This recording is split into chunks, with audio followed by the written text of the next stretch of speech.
And have you ever felt that pressure? Like the calm before the burn? Like something's out there, lurking just past the static, waiting to ignite everything you thought was safe. It's coming. Not slow, not soft. It's coming like a wildfire. And baby, you just lit the match.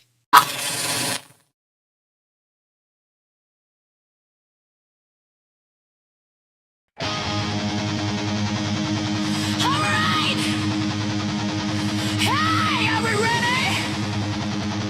Hey, hey! Everybody! I'm Rocket Queen 71, and I'm coming at you live from Rocklahoma!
I face the past, haunted by the pain that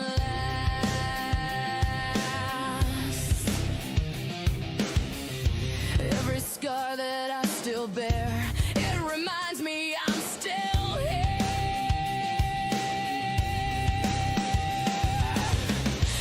Every whisper, every stare, every judgment hanging in the air.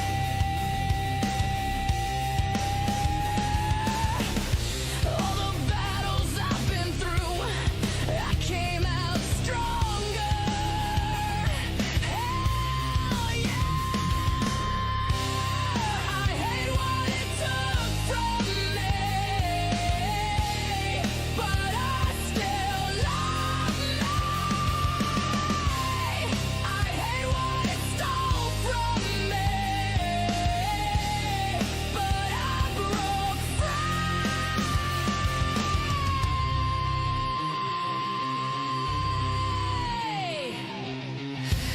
Every time the memories fade, I remember the price I paid.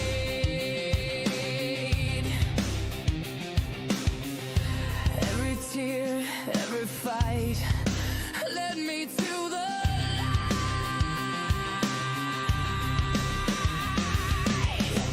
Only when I stop to think, I see how close I was to the brink.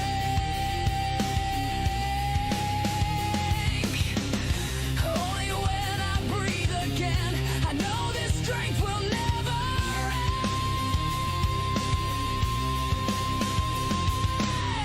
end. I hate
just beginning. I say goodbye to my weakness, so long to regret.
Rocket Queen.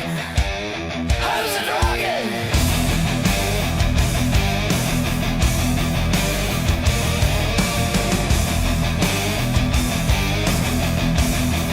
I'm a recovering addict, alcoholic, clean from crack and heroin since 2004, and sober from alcohol since 2011. I share my experience, strength, and hope to support anyone who's struggling. If you feel lost or need someone who gets it, you're in the right place on Rocket Queen!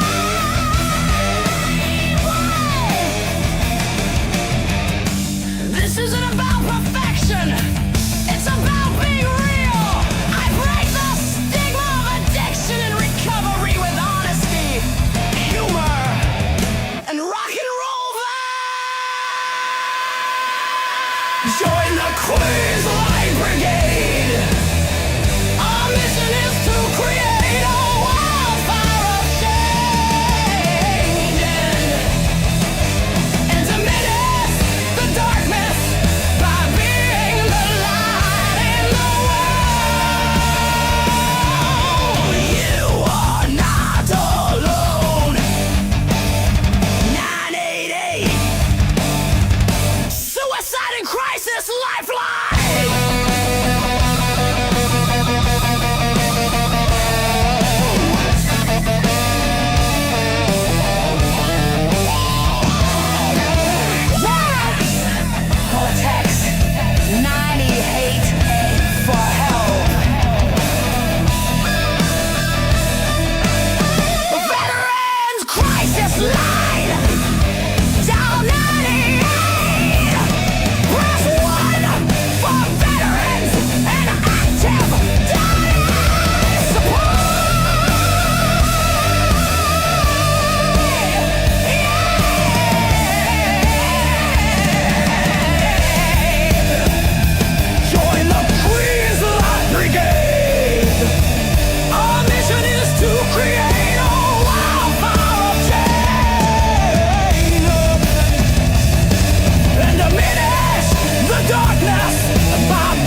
I wanna get back to where it started, but I don't know where to begin. Where everything you do is wholehearted, it's a feeling that comes from within. Well, I know, even though it may seem like a notion, I do believe that I will be that old-fashioned mole stuck down in some hole making mountains out of a hill. It's all about love. Come on, everybody, the greatest gift of all from above is all about love. Oh yeah, it's all about love. Too many souls these days have been so ill-advised. Their minds are all scattered. Those who lie and criticize are just the devil in disguise. It don't even matter. I don't care what they say. I'm gonna spread love any way that I possibly can. Say hello with a smile, and doing it all the while giving a helping hand. It's all about love. Come on, everybody, the greatest gift of all from above is all about love.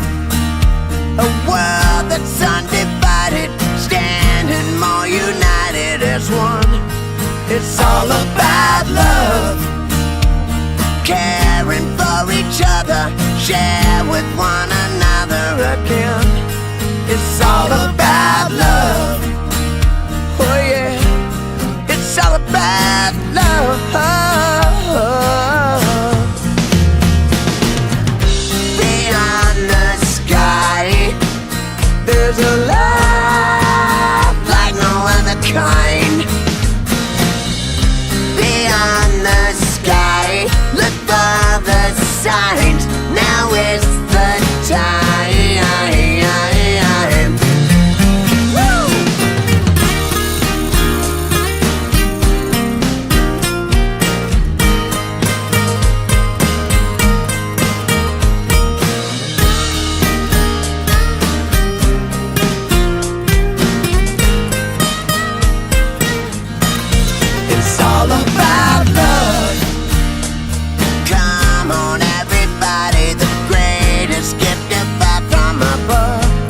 It's all about love. A world that's undivided, standing more united as one. It's all about love. Caring for each other, share with one another again. It's all about love.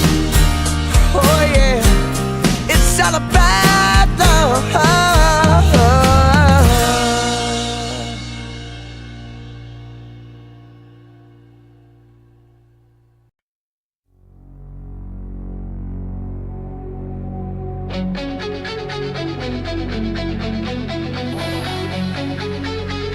Good evening, everybody of all walks of life. Welcome. This is a place for connecting with others, sharing our life stories, our struggles, trials, and tribulations, and the good news, milestones and miracles that remind us why we keep living.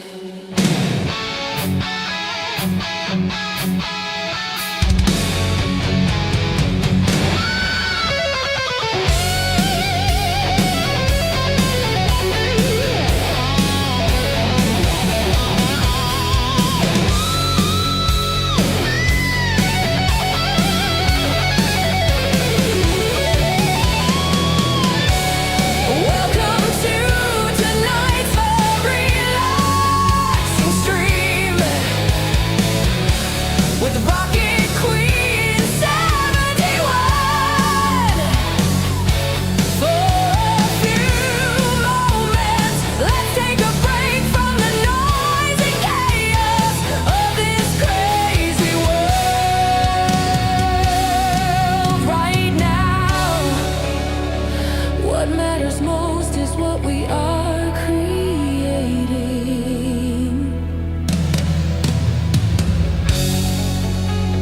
sharing and building together.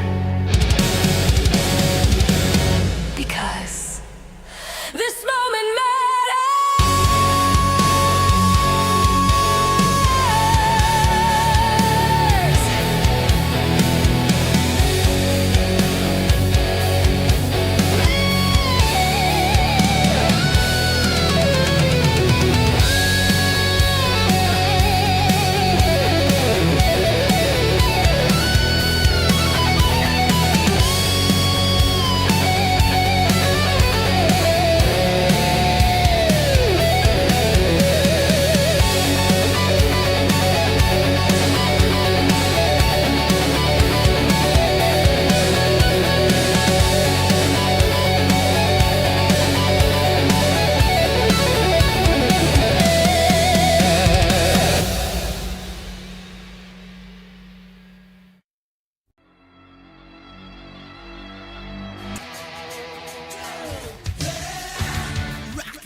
Hey, how's everybody going? How's everybody going? Welcome to my late night stream, and I'm Rocket Queen 71 coming at you live from my headquarters in Rocklahoma. How's it going? It's Thursday. I hope you get thunderstruck by my message of hope, of recovery, strength, encouragement, positive vibes.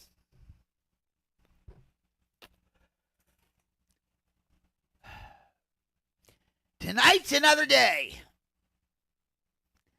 And before we start the stream, I'm going to say a prayer. We say a prayer every time we stream. And for those that want to join me, you can. For those that don't, no pressure, don't worry about it.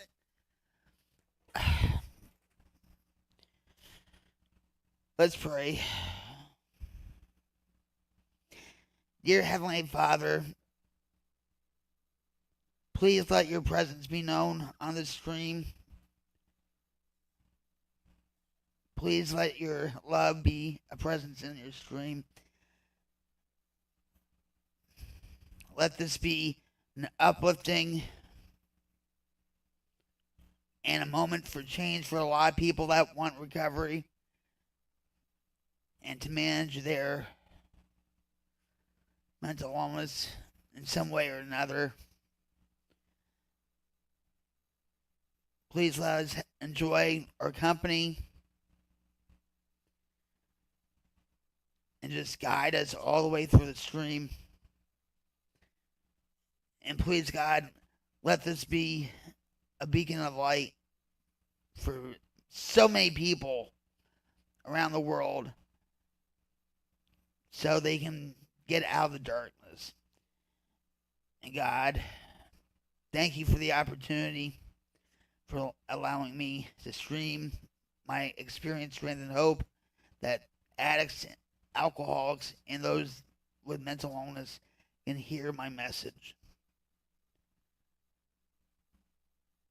Amen.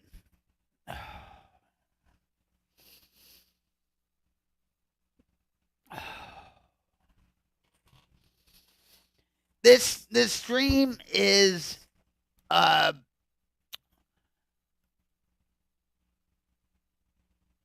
really based in spirituality.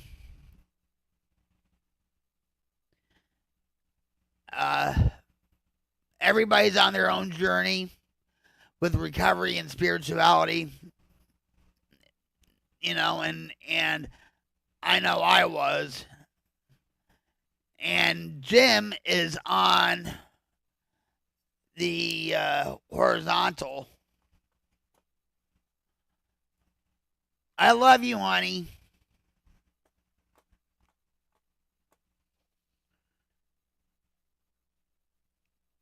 And Jim's like, stay strong. Amen.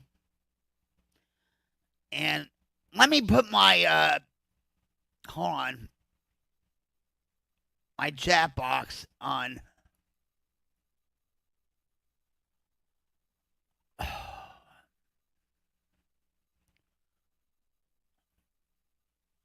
And I know what I have to do. Wait a minute.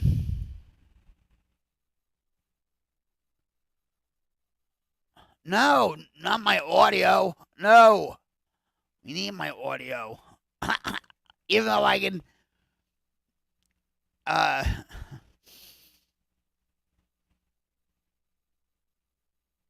whisper loudly, and people can hear me a mile away. Wait a minute. Oh, come on. Where is it? Oh, my word. Come on, dude.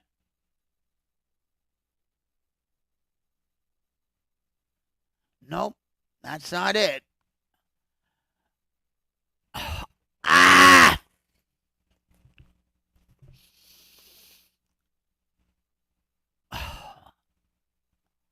Hold on. I apologize, guys. I am, ever since I uninstalled Streamlabs and whatever, and it screwed everything up again, and I'm no.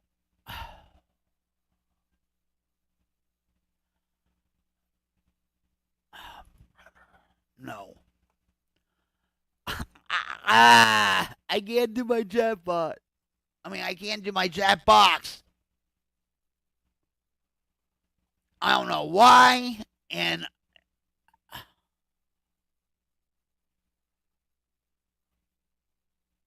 no, that's. Oh my word, dude! This is.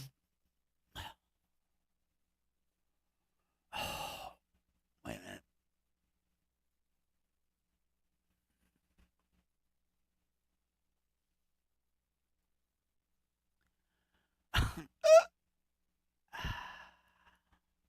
There I am. Jamie's like, recovery is so crazy when you're high IQ or manic and socio at the same time. And Armored Saint's like, love you, love you, love you, love you. I can put that on, but I can't put the darn. Yeah. What?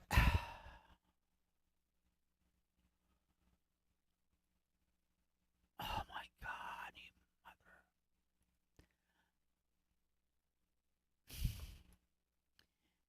This is just. Now I can't get this off.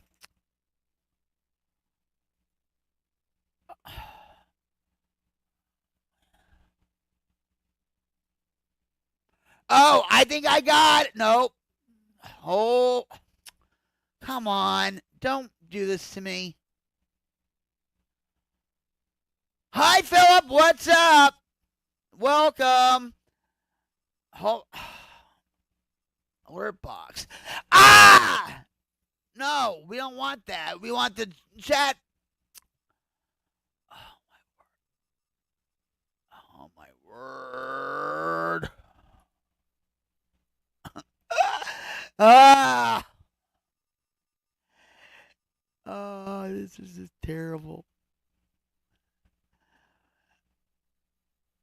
I was actually like screaming at like,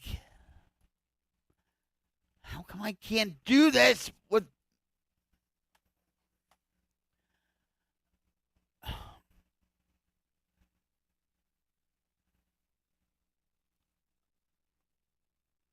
Oh.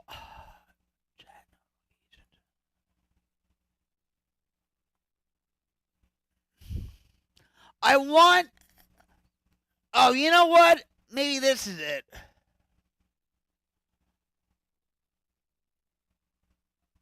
That's probably why. Wait a minute.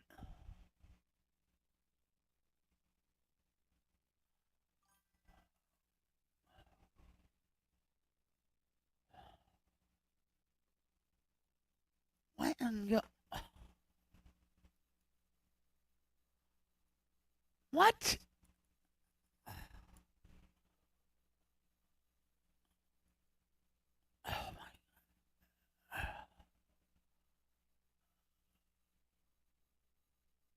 Oh, brother, I can't deal with this right now.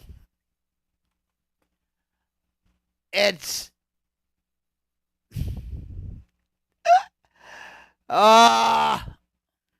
I'm trying to do the chat box because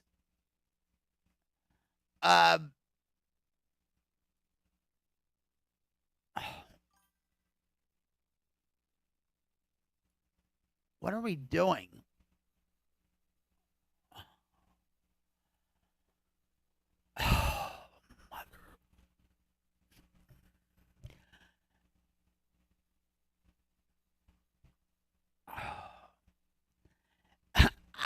I just like no, no. All right, let me give everybody a cyber hug. I love you guys.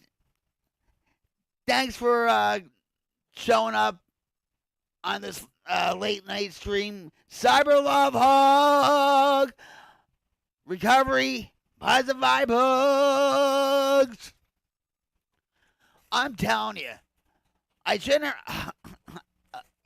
I'm not beating myself up over this, okay? I'm not. But,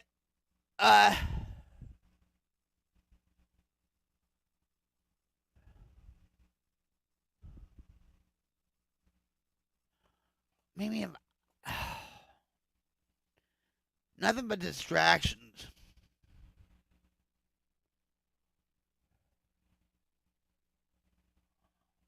Let me see some.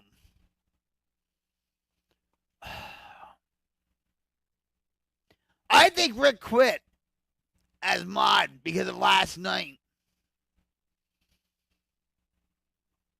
But I changed everything with the modding, I think. All right, wait. Or here. There. Here we go. There we go. I have to, how am I going to do this with,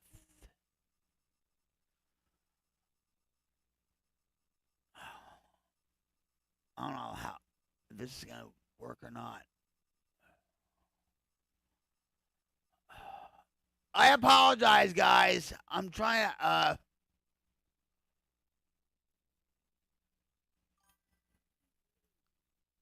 and that thing's going to happen all the time, huh?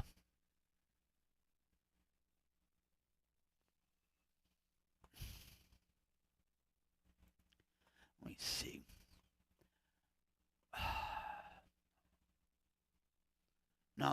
No, we can't do it like that. Wait a minute.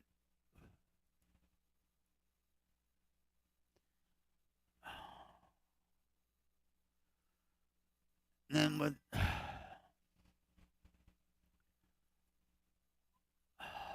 crap. We can't do it on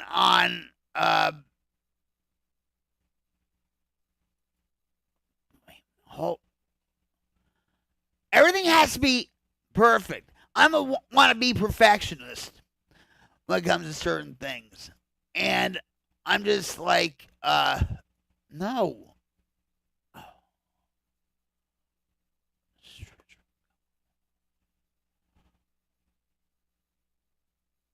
No.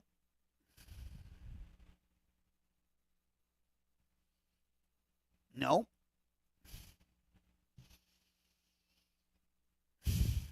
I'll do it this way then. You guys probably can't see it on the vertical because it's too smushy. You know, I'll just turn it off on, and then I apologize, guys. I really do.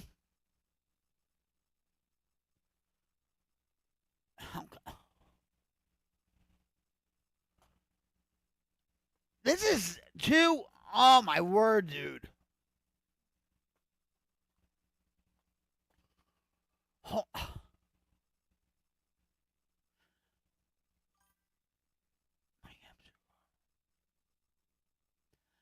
Well, I sort of am. I'll admit. Oh, that's why.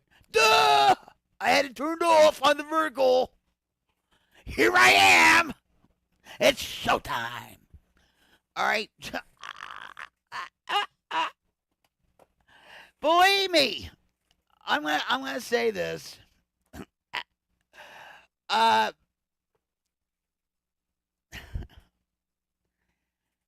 now my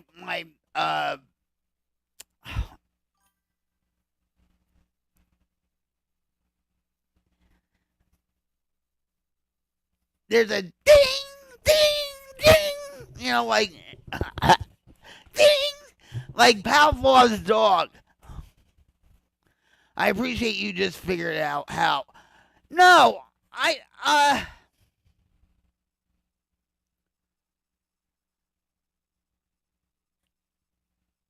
been at this game for a long time on streaming, you know, with live streaming and whatever. And I love it. I love connecting with people, talking with people, talking about positive stuff, talking about recovery, you know, not this, you know, negative Debbie Downer stuff, you know, and believe me, when I first started out, I was a hot mess.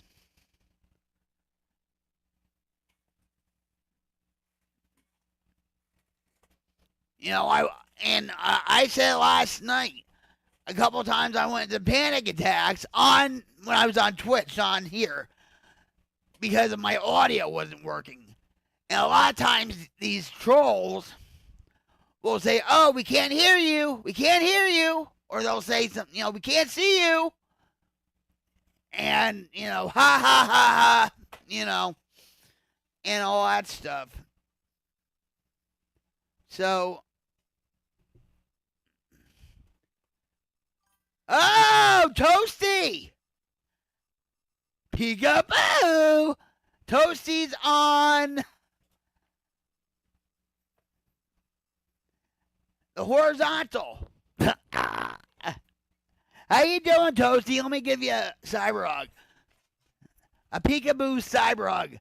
Peekaboo cyber hug!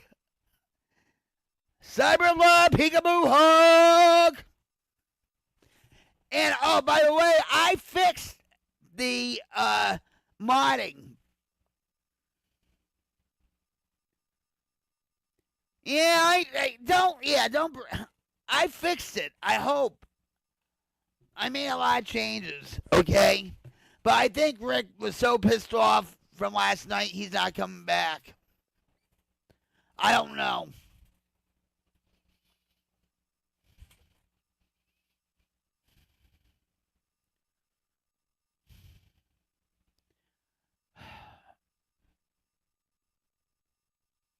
I'm good. How are you? Cyber peekaboo hug. Well, let's break open a Java Monster Triple Brew Mean Bean. Let's pop the top. Java Monster is the only rocket fuel for this rock queen. Hell yeah! Cheers, guys. Clink.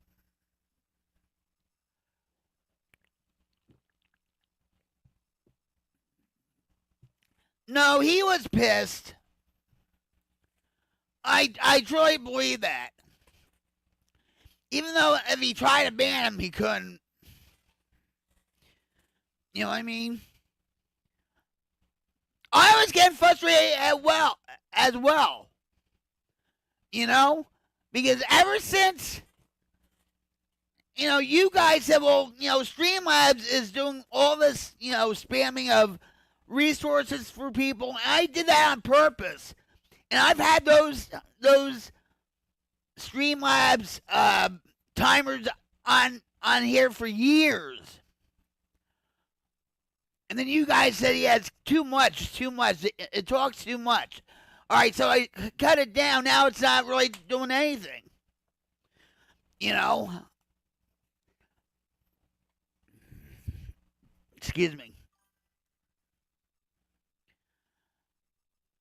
I know.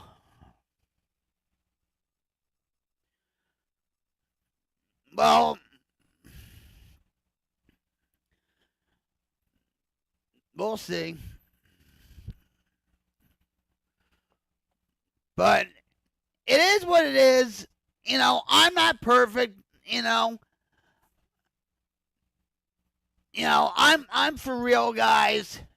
What you see is what you get.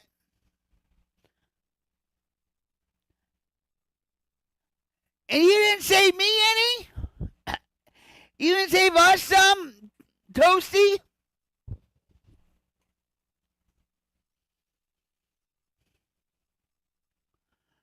And I'm going to say that Rick is a good guy. He really is.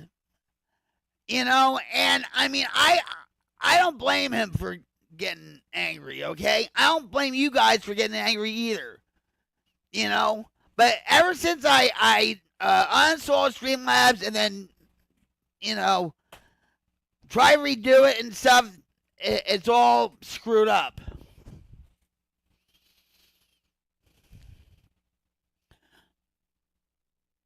You do not want to be the head moderator. Okay.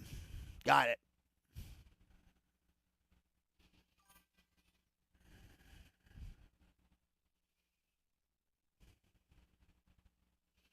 It's fresh from the microwave, about to eat now.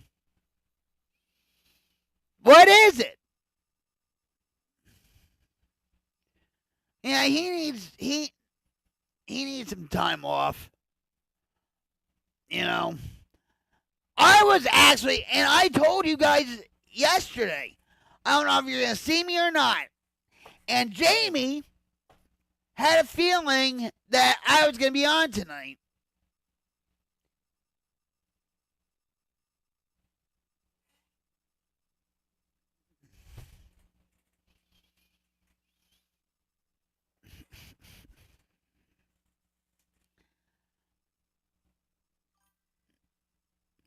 I'm getting Z meatballs.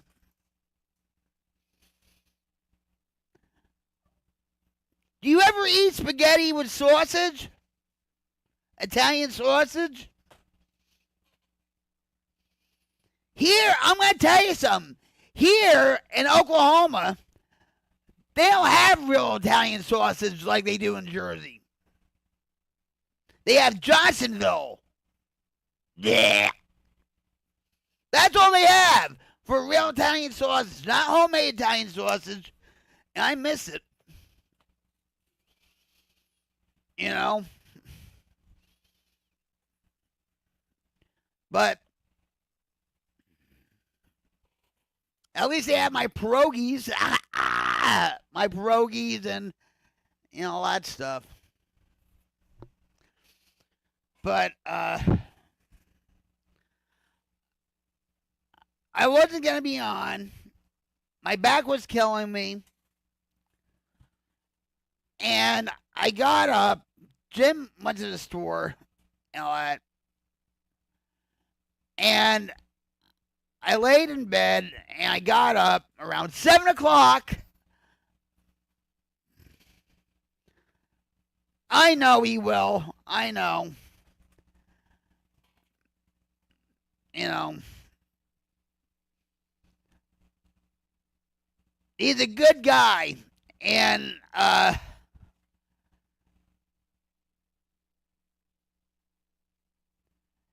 going to tell you a story, Philip. All right? I'm going to tell you a story.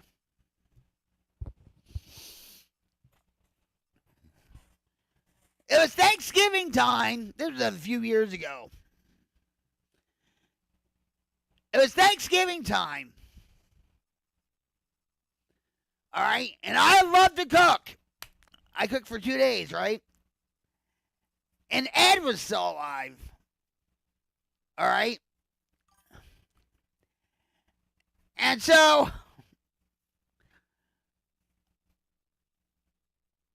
I think I don't know if he was still going out with his vegetarian girlfriend. I think she was anorexic because I asked, and the thing is, when he was with this Claire, I think her name was, or, oh God, what is it?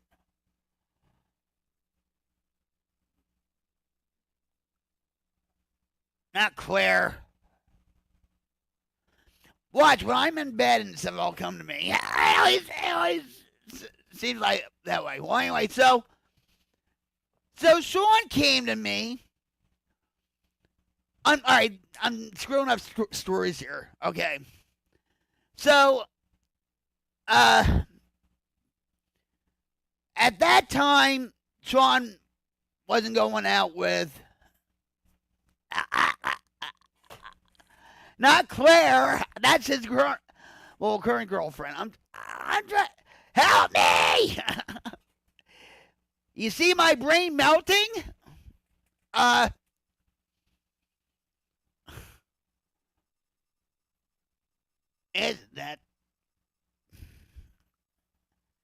It's terrible. Anyways, to get to the point here, I told Ed I'm going to trick Sean. He said, what are you going to do? I said, we're going to get a whole bunch of vegan hot dogs. Vegan turkey hot dogs. And we're going to tell him that's what we're having for Thanksgiving. So that's what we did. I wasn't going to buy like a tofu turkey or whatever and stuff because that was a lot of money. I don't want, So I got him like 2 packets of vegan turkey hot dogs. And Sean was on the computer. And I said, I got a present for you. I said, this is what we're going to have for Thanksgiving. He said, what? What? I gave him, the bag. He opened it up. And he's like, Jenny O, vegan turkey hot dogs? What? I'm like, yeah, that's what we're having. Since you won't be on a vegan diet, I said that we're going to have that. That's going to be our turkey dinner. And he was like, no. But he ate them. He ate them. He had like 1 or 2. He said, Mom, I'm sorry. I was hungry in the middle of the night. I had to eat them. So when he came down and all that, Catherine, that's her name, Catherine. I knew I was going to get it. Catherine. So he went out with a girl named Catherine, and I really feel like she was anorexic because I asked her, I said, when did you start becoming vegan? And she said, the 7th grade.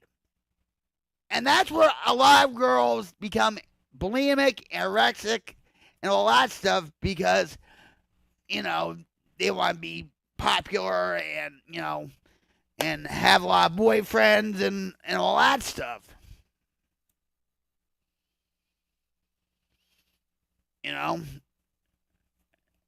And Sean says, you hurt her feelings by saying she was anorexic. I said, yeah, well, that's when it starts. At like beginning of 6th and 7th grade, I had friends that were anorexic. And that's when it all started. This ding, ding, ding. I hate it. So Phillips, I make the best veggie burgers ever. What do you put in it?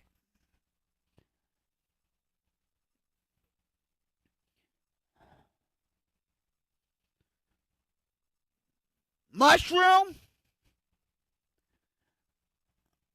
like shiitake mushrooms and all that.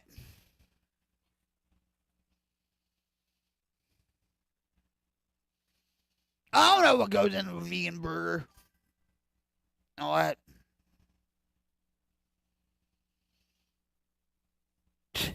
Thanks for sharing, Toasty. What did they do for it? I had ringworm a couple years ago and it was right on my ass. How I got ringworm on my ass, I have no freaking idea how.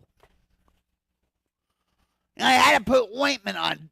Jim had to put ointment on my ass and stuff for I don't know how I got ringworm. But what did they do for you? Did they, slice you open and grab it and it's like, whoop, there it is.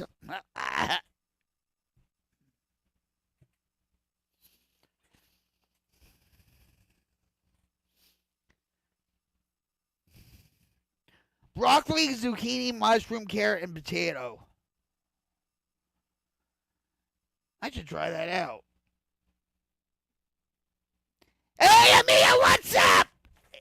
Oh, how are you, friend? Amia. Cyber love hug.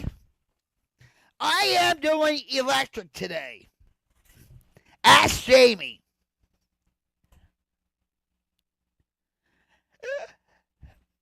Toasty says, one scorpion pepper and they died. That's how I found out I had them. I checked the toilet because them peppers make you feel like you need a poop. Right, like dysentery, right? And I looked in the toilet and there was 2 small ones. Well, do you know, I bet you a lot of people don't know this. When you eat blueberries, you better put them in cold water or something because there's worms, like little tiny worms in blueberries. And a lot of people don't know that.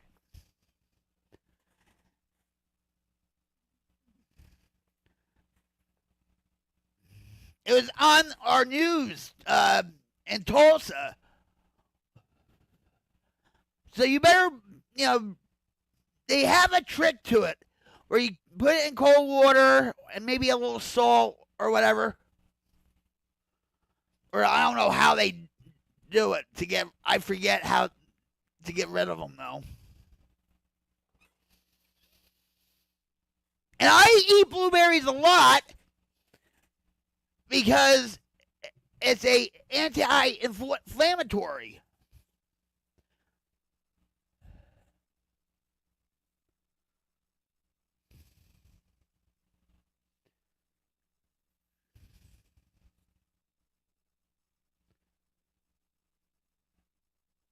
Well, how about that?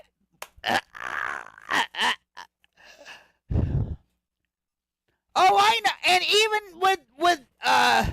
with pork and steak in it, or ground beef and everything. So is that something? Here's Mia talking about tapeworms, and he was studying platythymites. Thium, which has tapeworms.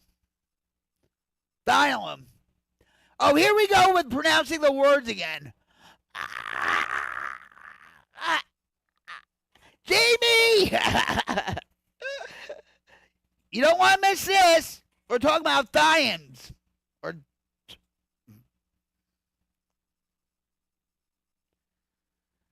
Italian? Yeah, but Tosi, you know Italians. Okay? Italians actually, when they make meatballs or whatever, they take a little chunk out of the ground beef and eat it raw.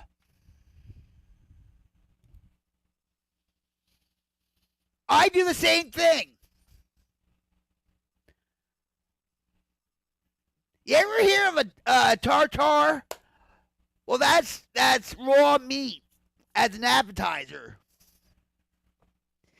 Yeah, we're talking about diams. Or, wait a minute, where are you? Platyhymnithus.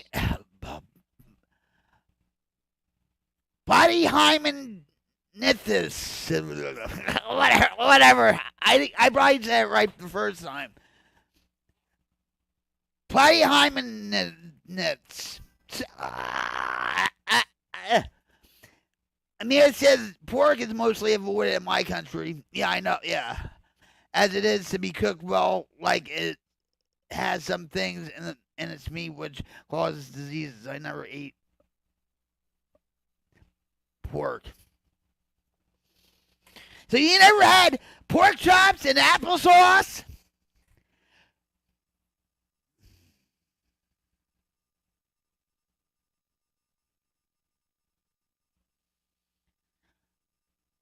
Who gets the phrase?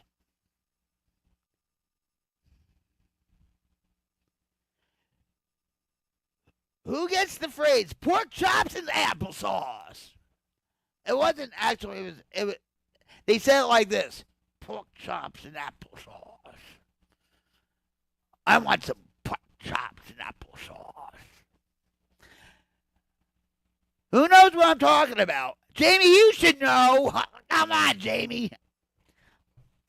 Wait a minute. Pork chops and applesauce. What? Dying, crying, frying, what? It's pronounced, here we go again, platyhymnithus.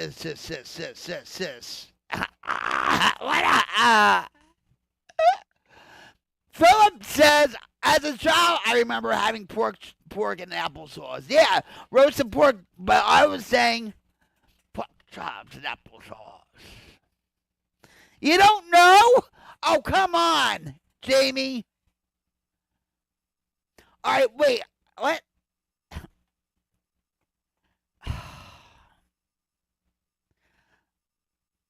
Yeah, I did. Wait. There should be like a blooper reel with me pronouncing words. Potty helmet then sis. Whatever.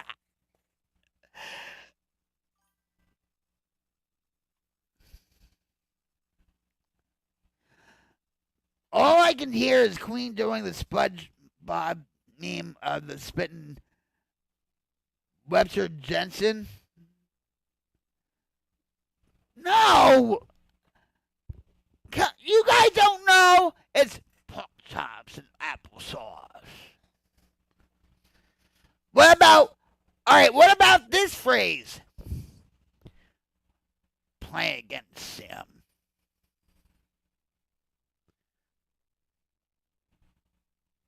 Play against Sim.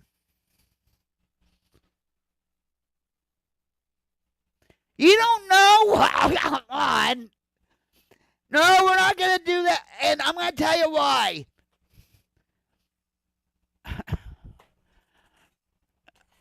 I wish I could right now, Amia, but I'm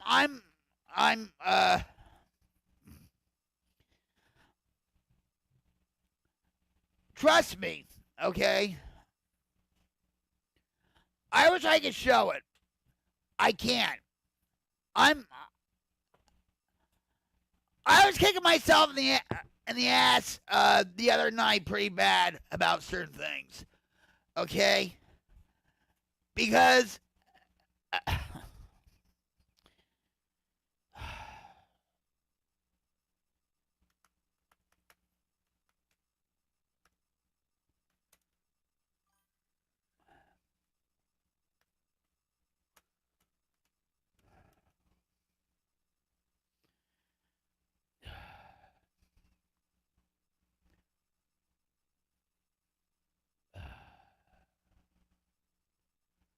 yeah, wait a minute.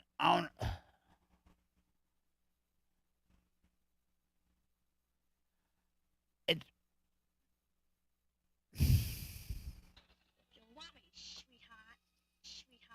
All right.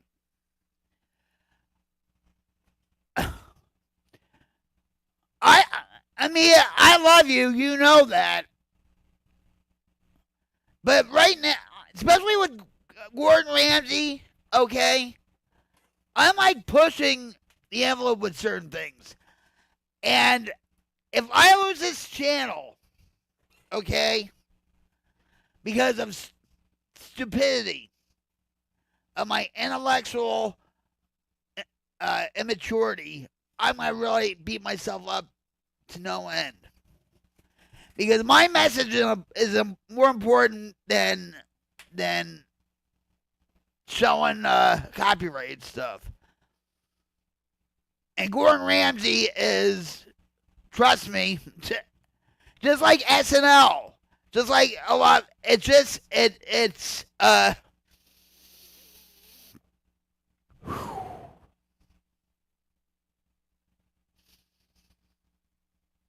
I'm just saying.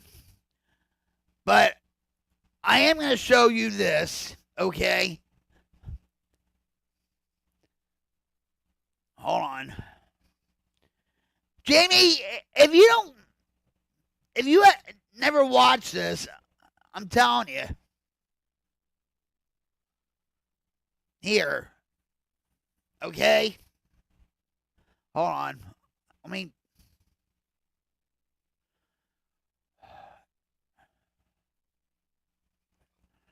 okay?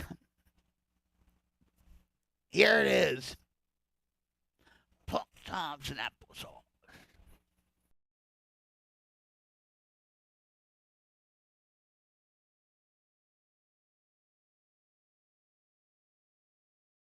If you want me, sweetheart, just wish.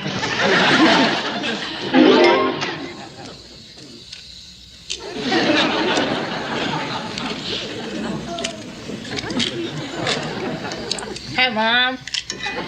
Hi, Alice. What's for dinner? Pork chops. Pork chops. Huh? What else? Applesauce? Pork chops and applesauce. That's swell. You got something stuck in your teeth? Why do you say that? Hi, honey. I'm home. You say we're having pork chops and applesauce for dinner? Yes. That's swell. Hey, sweetheart. What's for dinner? Pork chops and applesauce. Huh? Pork chops and applesauce. Isn't that swell? You need a vacation. Guess who's coming to dinner? Psychiatrist, I hope. No, I think it's Humphrey Bogart. I'm not sure.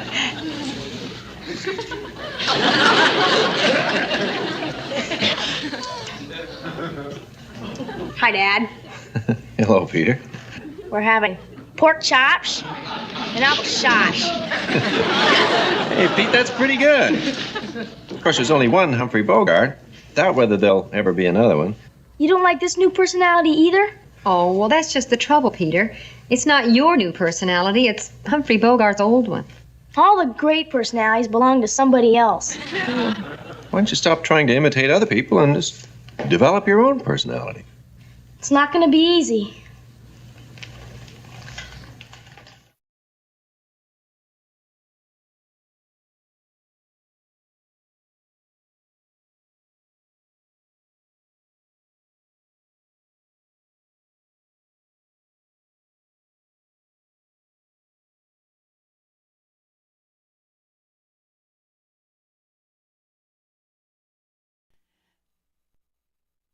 Yeah, I know, Robert Reed.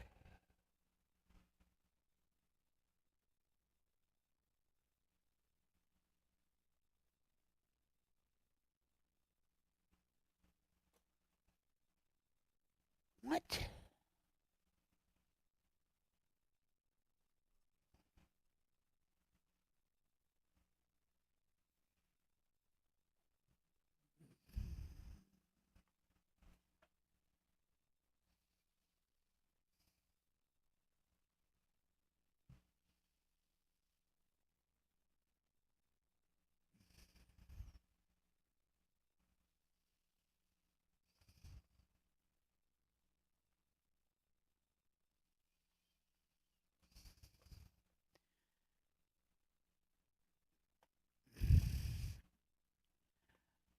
Guess what they just did on me?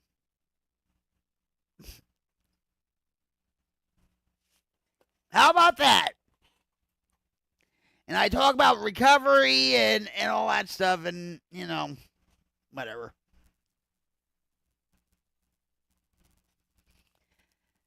Ain't that something?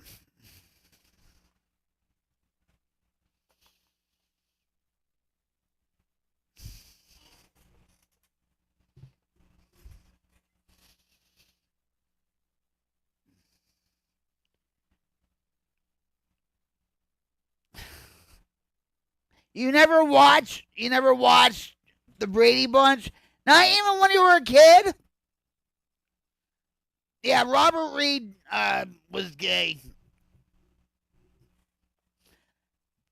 So was Rock Hudson.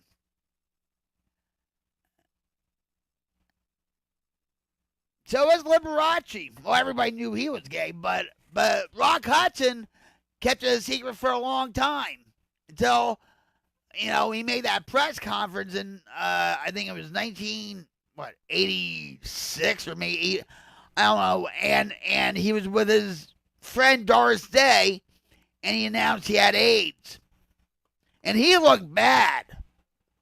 I used to like him in the Devlin Connection with Jack Scalia.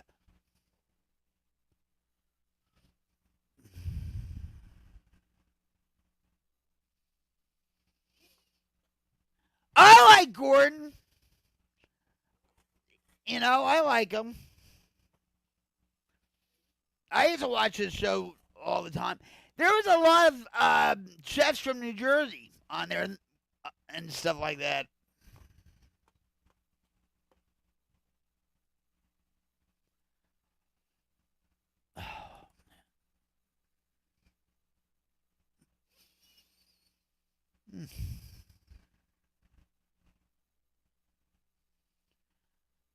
Wait, I'm trying to figure something out real quick.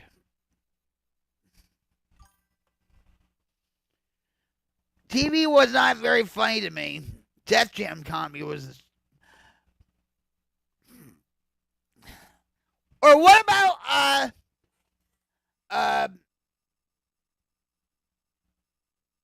A Night in the Apollo? A Night at the Apollo. They usually had it on I think Fridays or Saturday nights. Night at the Apollo.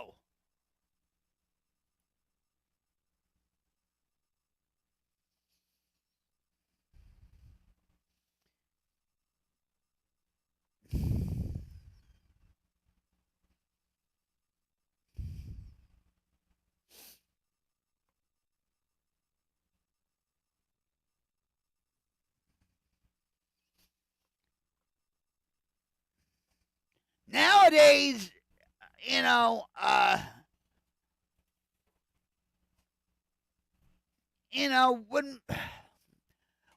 was growing up, my favorite shows were Different Strokes and Webster and Silver Spoons.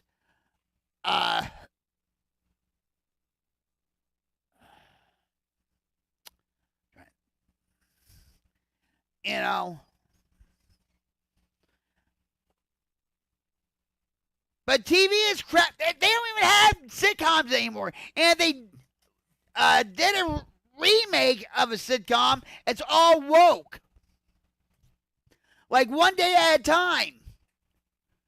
With Valerie Bertinelli and Bonnie Franklin and Mackenzie Phillips. They remade it into a Puerto Rican, family. I have nothing against Puerto Ricans and stuff, but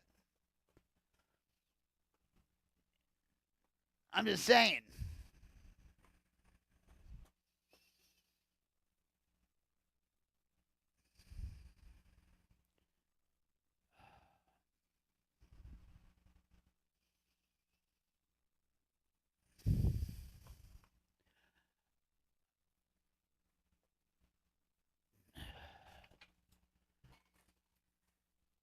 if you look, guys, if you refresh your browser or whatever, you'll see you're not alone.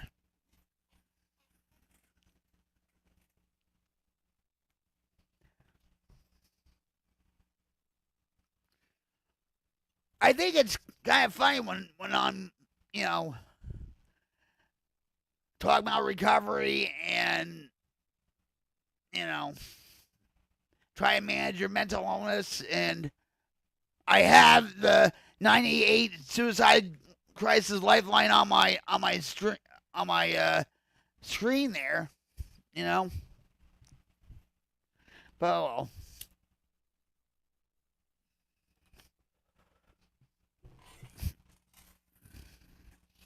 Worse things could happen, right?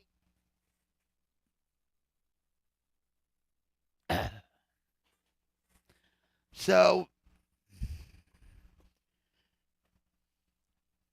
a lot of times, like when I'm feeling down or depressed or just overwhelmed, I'll turn on, like, like All in the Family or refresh your browser and look at the bottom of your screen. Hey, Robert, what's up? How are you? Did you get my cows yet? You missed it last night, Robert. Let me give you a cyber love hug. Cyber love hug!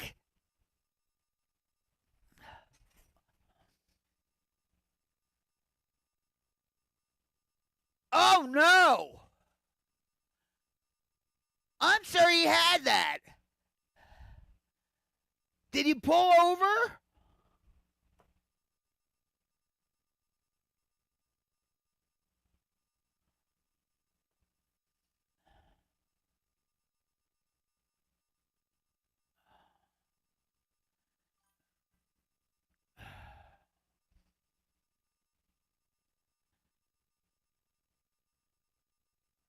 Oh, yeah, last night, we were talking about electric and elected, and, we were having fun with how I couldn't pronounce a word. Do you feel better now, Robert?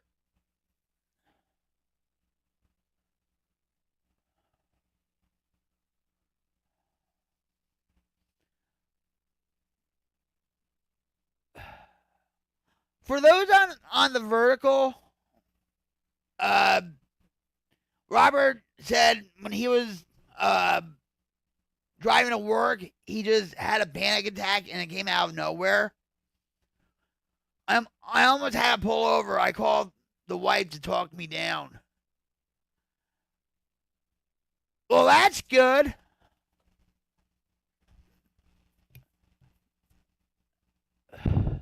What was going through your mind? And I'm not gonna try to trigger you to have a panic attack. I'm not about that. But ever since I went into anaphylactic shock and almost died last year, well, every little thing sets me off.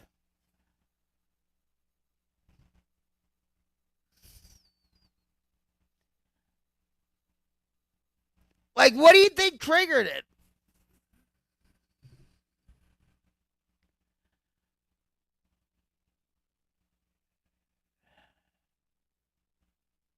Are you at work now? Yeah, you are at work, right?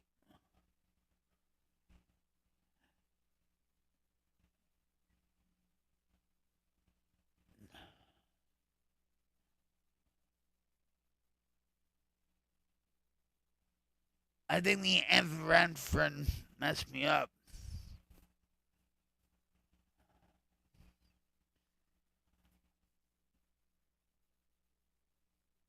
Adrenaline sets me off now. Oh, okay. I'm going to ask you this. Were you in a lot of traffic?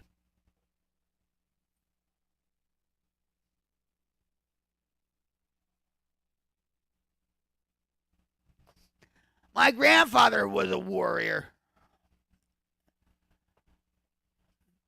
you're safe at work. Well, that's good. So in a way, you're distracted by your client, right? Even though she's probably in bed by now, right?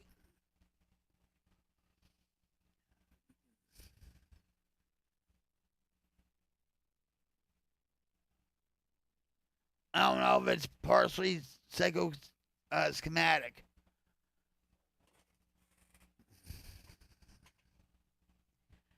Let me ask you this. Have you talked to your doctor about this? If I get my head, it gets worse. No traffic. If you get in your head, right, it's completely random. Maybe not so. All right. I'm going to say, for me, okay, my panic attacks happen when my pain level gets to a certain point. Okay?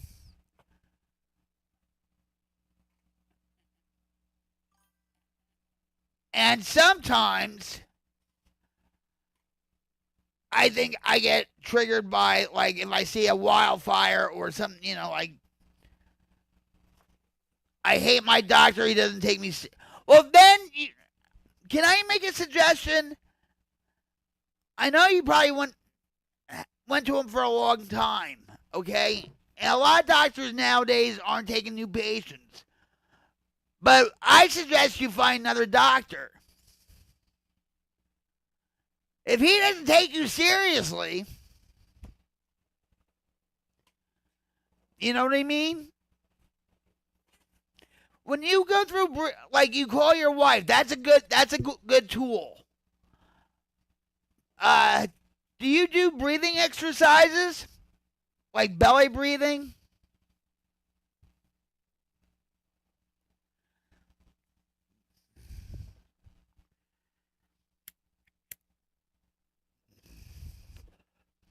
Or you focus on, say,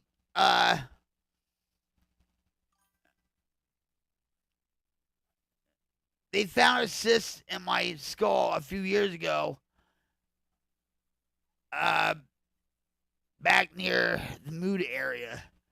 Doctor says it is not that.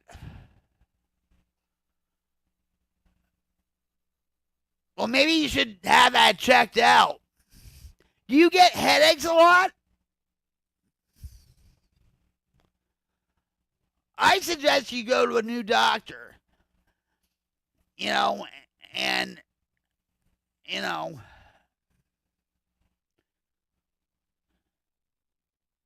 oh, so you are seeing somebody else. Oh, no, I'm sorry. Yes, in through your nose, right. Hold it for like 4 or 5 seconds and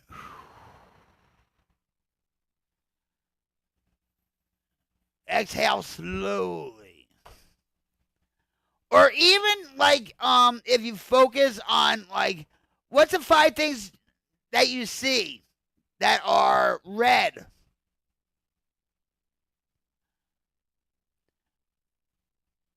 Do you understand? Like, what's the 5 things you see that are blue?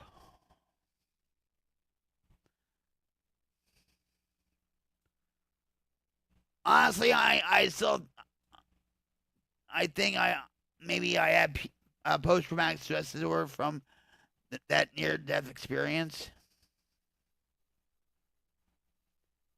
Have you ever considered counseling? And it doesn't mean you're crazy, Robert.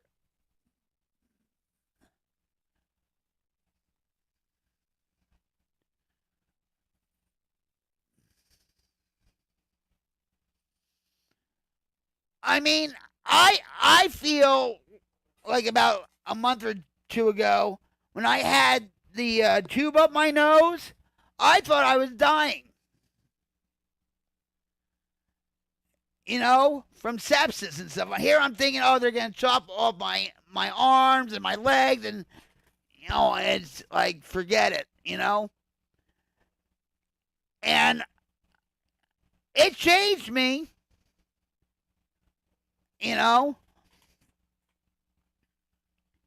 When I came home here, I started to cry, not because I was depressed. I was like so relieved I was home because it was like the worst experience I've ever had in the hospital.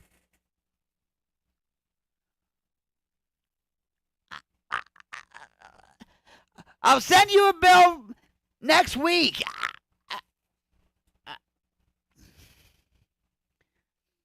I'm just using my own experiences and stuff. Like I said, I'm not a certified drug and alcohol counselor or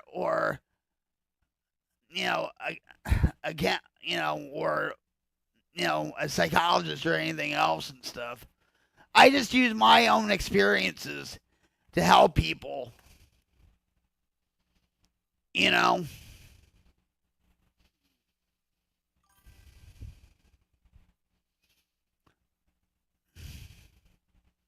Maybe subconsciously, I'm just throwing this out there and stuff, Robert.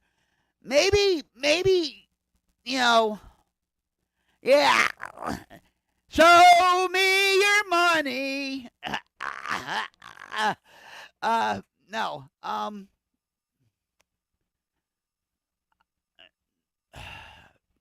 Maybe it's because, like I said, I'm throwing this out there. I just, I don't know. But maybe subconsciously, even though you love your new house and whatever, but maybe it's the stuff that you have to do, like get cows and more ducks and do this and do that.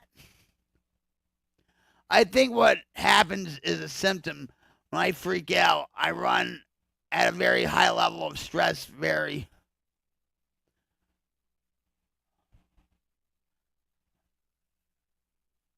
I've been going, not ice.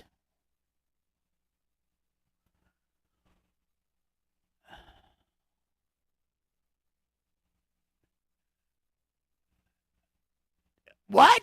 Toasty.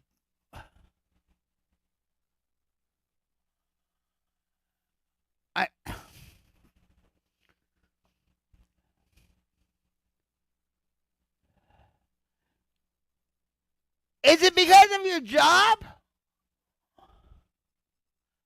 Oh, it's been happening way before the move.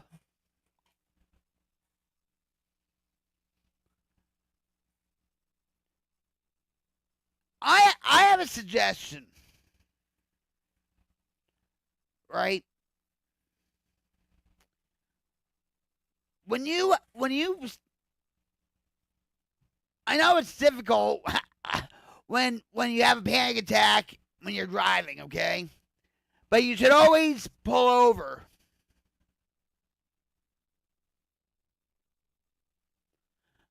Just in case. You know what I mean? But when you have a panic attack, or even in front of your wife or whatever, you should say, write it down. And then when you write,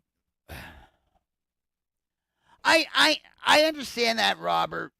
But if you're having a panic attack, maybe from your daughter and from your wife, or even say inside the car, or first of all, pull over. Talk to your wife. That's a good tool and stuff, and just focus on like what's around you. And always get like maybe a bottle of water and stuff. Do you feel when you let me ask you this.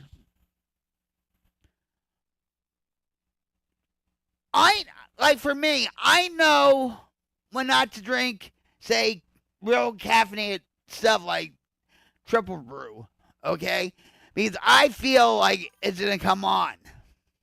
So I'll drink, say, Coca-Cola or water. It's crazy because all I could think about was gotta get to work on time, gotta get to work. Crazy world. Prioritize job over life.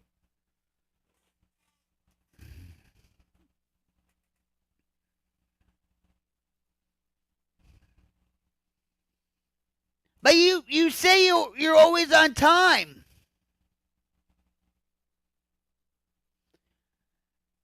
You've complained where people don't always come on time at work.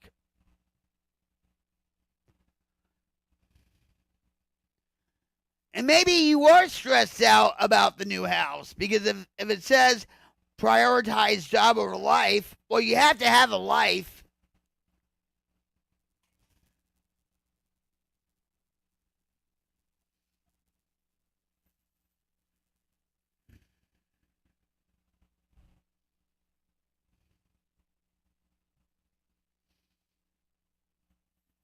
It's hard to balance that.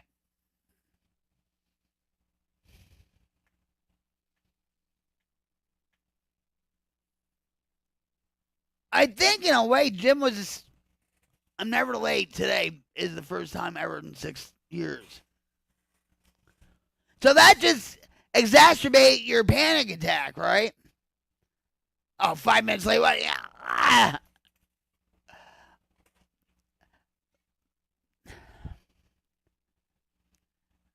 I understand where you're coming from, though. Okay, I do.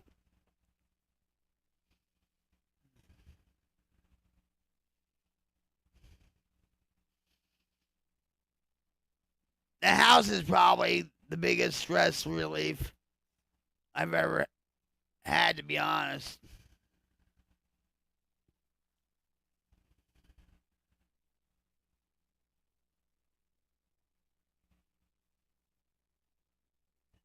The biggest stress or stress relief?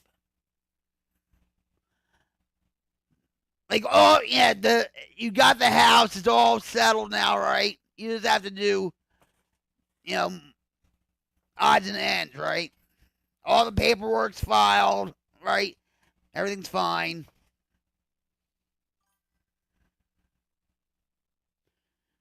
I was late. I had to do 65 instead of my normal 75.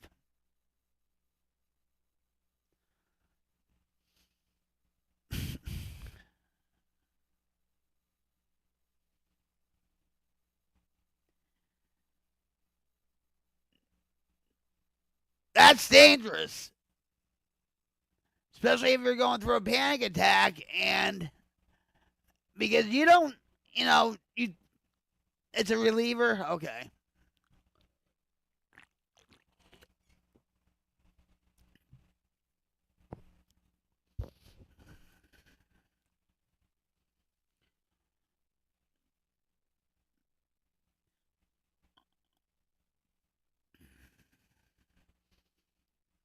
You don't want to get into an accident, Robert.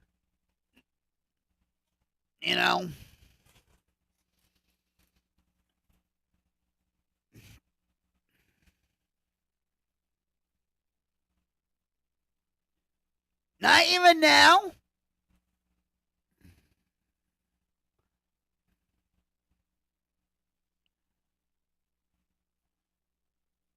Your wife works, right? Or no?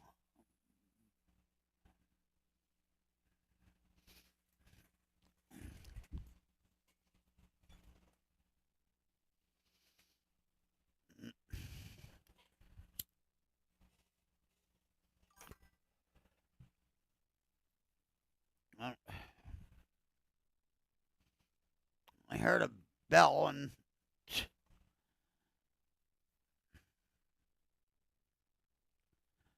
I don't know if you.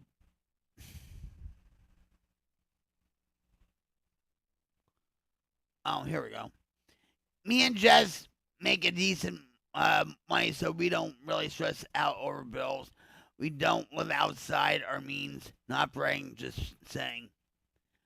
No, we're better. No, we're better off now. Yeah, we work at the same company. And your daughter does too, right? If I'm not mistaken.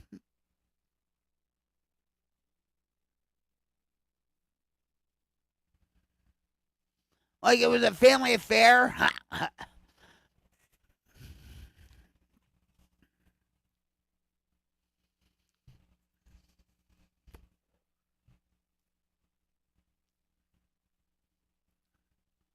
But when you said like let me go back for a minute. Like all right, so you said, and I quote this by the way, it's crazy because all I could think about was I gotta get to work. I gotta get to work on time.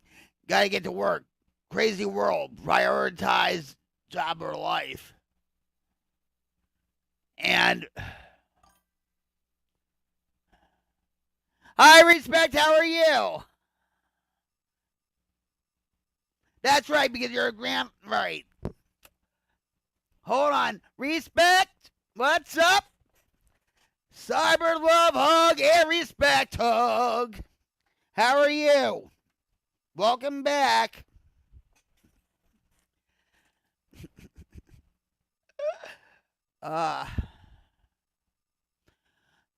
We're just talking to Robert because he had a panic attack while on his way to work. And I know something about panic attacks and stuff, and we're just talking about panic attacks and just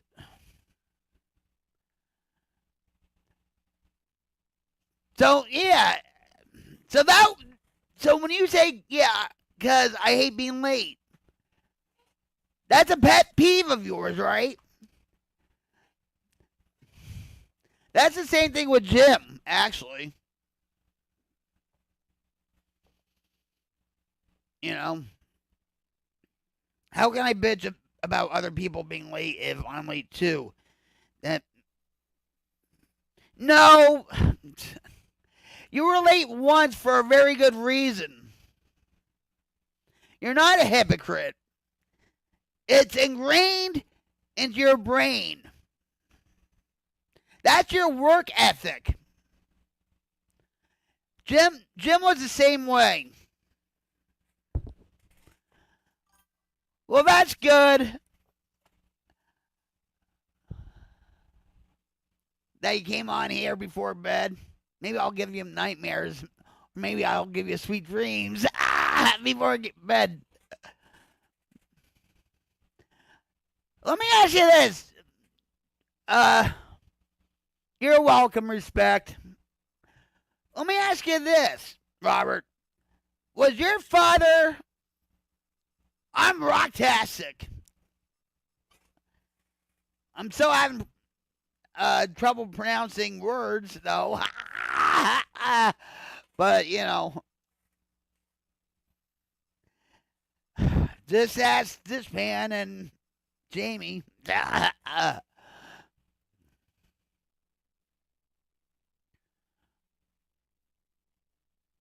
Right, and that's how Jim is.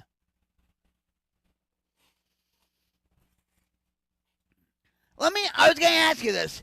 Was your father the same way?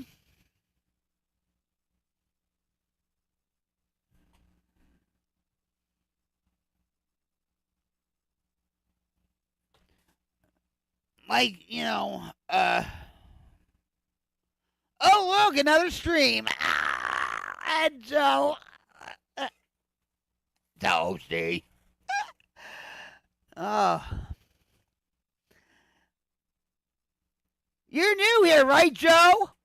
But was your father the same way, though? Maybe when you were growing up, you had to go to church or you had to be at a family gathering, and your father's like, all right, guys, come on. We got to get going. We're going to be late. Come on. You know, like that. My dad taught me a lot. I could do a roof strip and put a new one on alone by the time I was 15.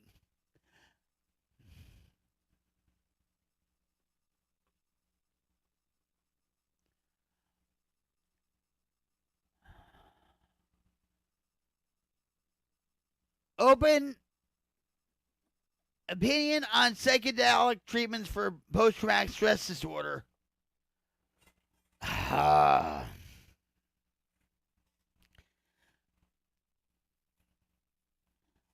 I'm still up in the air with it. They say that microdose. They're still doing studies on microdosing, and I don't know much about it, and all that. And I'm not, I mean, it's just like with that, the Saskatchewan, is that what it's called? That drink that they go down to, say, the rainforest and they drink that. Ayahuasca, that's it. Ayahuasca. They say it's a very powerful experience and whatever, but you can also die from that too. But I don't.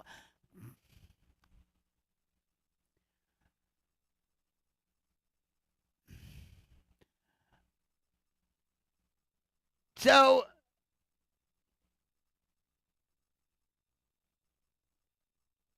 I don't know how to pronounce your name. I'm sorry. Jamie, you're going to have fun with this one. Wait, can I just say, Lupo? Is that okay if I say that? Or Del?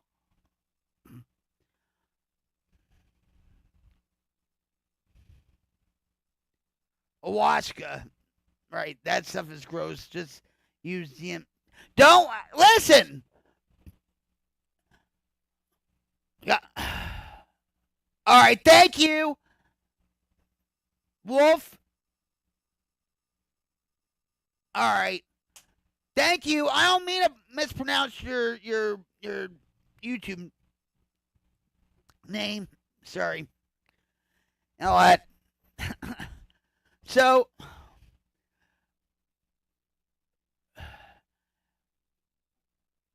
when you phrase something like that, okay, because I want this to be a safe environment, Wolf, don't say, because people are, they want, maybe I'll be right for them or whatever, but just say, maybe, use, you have to choose your words,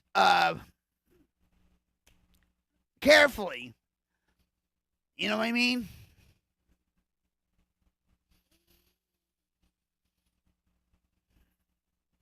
And that any suggestions like that has to be, with the doctor or something.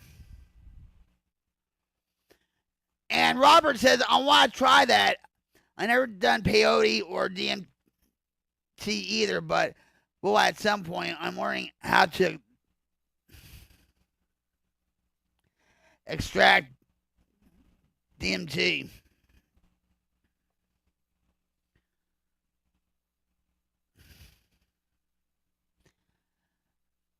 I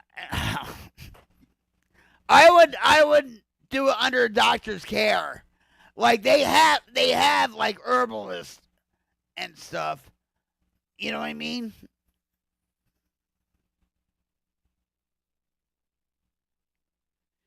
It's a lot harder to say rather than Damage Incorporated. Good morning. How you doing? Mow up your ass, Damage. No. Good to see you, my friend. Cyber, ride the lightning hook.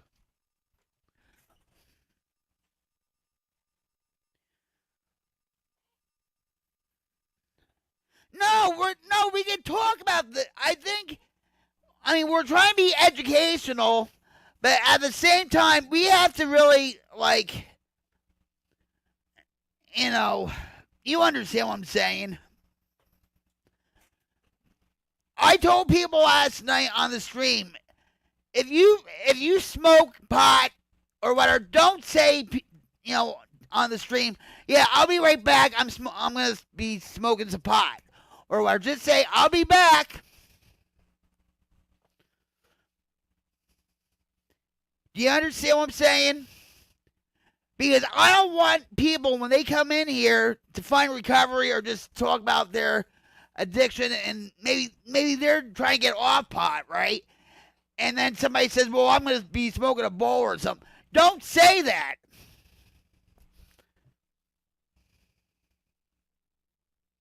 Thank you, Damage.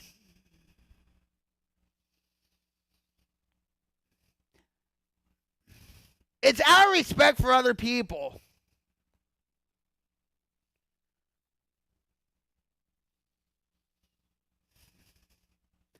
And the alcoholic and people that have mental illness, like, depression.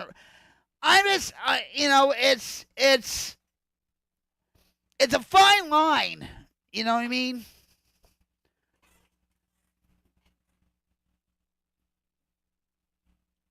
But.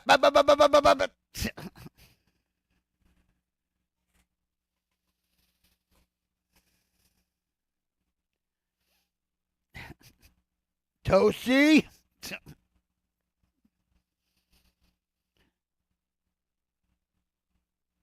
I love you guys.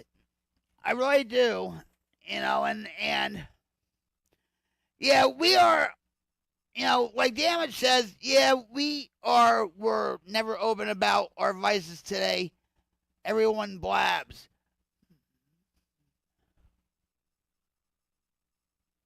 It's the way you say it, though. You know what I mean? Always say less. It is YouTube and anonymity. Except for me. Okay, so I'm not going to say smoke a bowl instead of I'm doing it. Gotcha.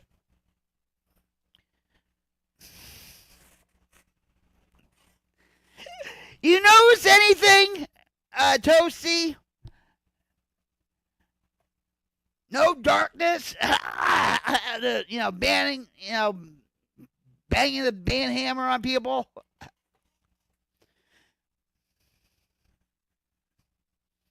I want people to come in on here, okay, to have a positive experience. And to be uplifted, to be understood, to be seen, to be heard, because a lot of people want to find a channel like this, and they go into a channel, and it's like, oh my God. Do you understand what I'm saying?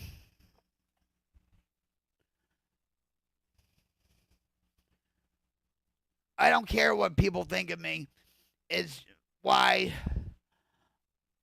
I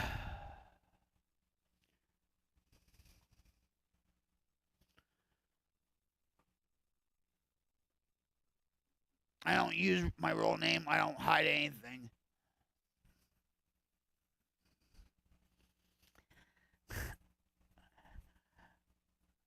I have nothing to hide. There's a saying in AA and stuff, we are sick as our secrets and stuff. And I told you guys that, my life is an open book to you guys 95% of the time.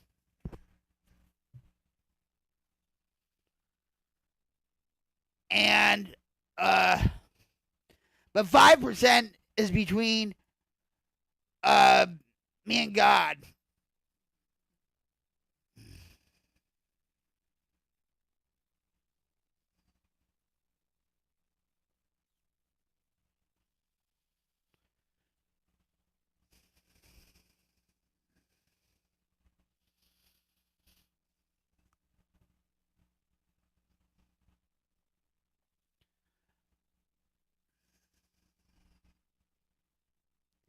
I know that, Robert. People ask me all the time, what's your name? I'm like, Rocket. Sometimes I'll say Vicky. I don't care. You know what? Somebody hold on. Yesterday, with all the heathens and and Banshees on the stream. Someone said, "How much do you weigh?" Right? And I said, and people are like, "Oh, you don't ask a woman that." I said, "You know what? No, 250. I reached my milestone. Hell yeah!" Not real. You know what I mean?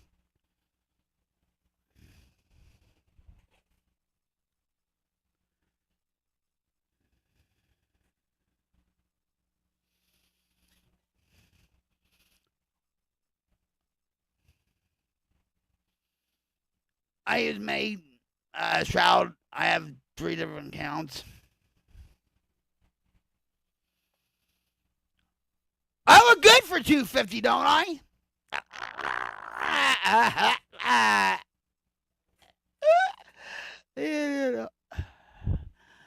I say let them come. 9% say they won't leave. Yeah, right. And there you go. Plus, this camera puts like at least 20 pounds on me.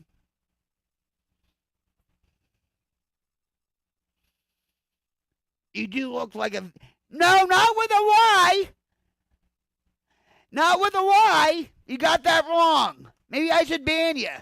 Where's darkness? Ah! It's spelled Vickie.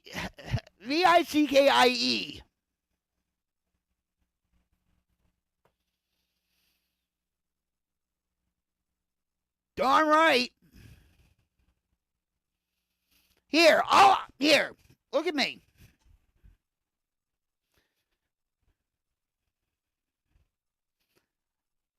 I could be a wrestler. Look at that. Look at those guns. Look at that.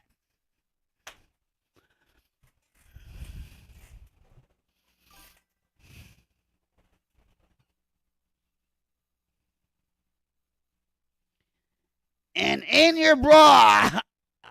Ha ha.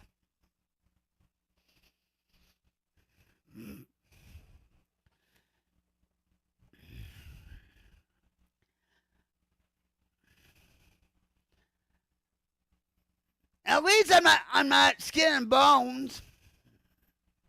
Where I look like a zombie. You know? I know I should lose some weight. I'll admit that. You know, but sometimes it's hard for me to walk around. You know? It's hard for me.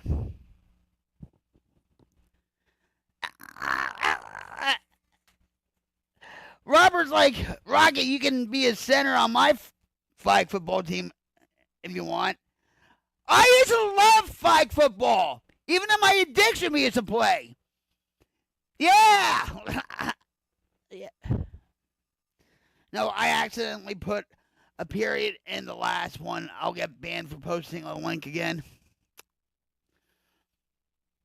To have been a drummer, you got to be in shape. I played too. LOL, Rocket, a wrestler. Let me tell you something, brother. Yeah, look at that. Look at that. Yeah, well, I can't play. I mean, I can play. The last time I played was here about 10 years ago.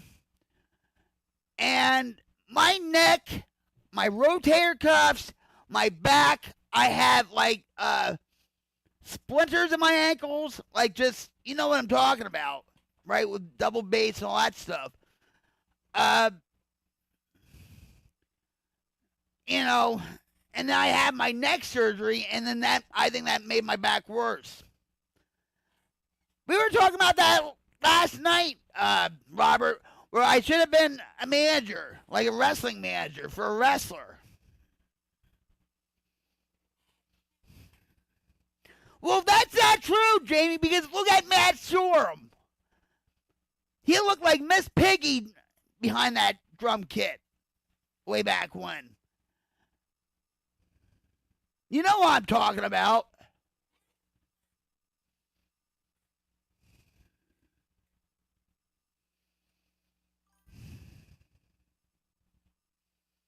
tonight at the Rocket Coliseum pay-per-view. I'm gonna blast you, the Queen. How are you, Bill? Let me give you a cyber hug. Cyber hug! I was gonna actually, hold on. I was actually gonna congratulate you on your 600 subscriber.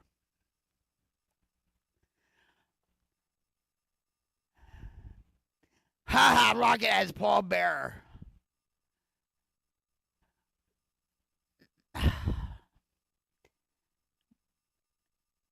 No, it would. Everybody congratulate Bill. He reached 600 subscribers on his channel. And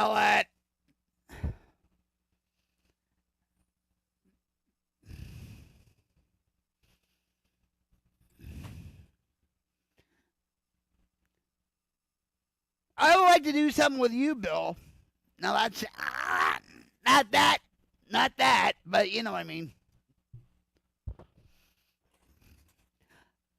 If I was a manager, wait, hold on.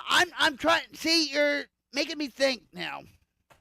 But see, I'm not a wrestling fan, Robert. I'm not a wrestling fan.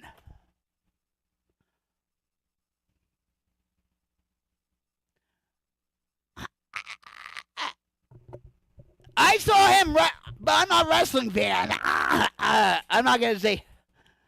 Everybody says that. You know, the Sobriety Slam. Do you know? Wait, I actually. All right, the Sobriety Slam. No, the Straight Slam. How about that? The Straight Slam. Pow! Like that. Straight and Narrow Slam. How about?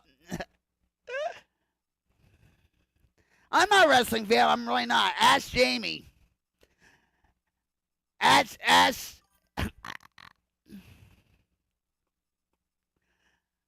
She slammed him sober. It's a slobber knocker.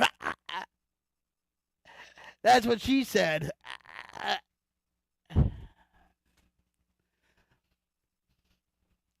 Listen, damage. I've been called Ozzy. I've been called, it. Come on. I've been in this game for so long. I actually had this guy. I was on Mixer. Okay? And I was playing Battlefield. No, wait. Hold on. Wait a minute.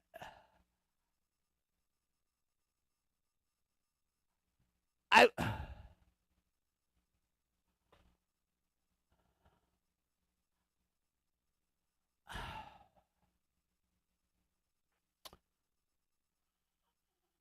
was playing Blackout. Hold on. I was playing Blackout. All right. God, Blackout. And when you're on Mixer, if you got to the final circle and stuff, they would broadcast you to everybody. Now, I was in the top 5, right? Blackout's like Warzone, all that crap, all right? And so I made it to, top 3, all right? But this guy says, you look like Ozzy, right? Now, I'm going to tell you something. When I opened up for Ozzy and Lemmy, everybody thought I was Ozzy's sister. No joke. No joke. So this guy, years later, like a couple years ago, I get a message on Xbox. He says, hi. I don't know if you remember me. Hell yeah! I don't know if you remember me, but I Boyd you, and I called you, Ozzy and all this stuff, blah, blah, whatever he said. He said, I see you're doing well on your channel, that you're helping others and whatever. Good luck to you. Out of the blue.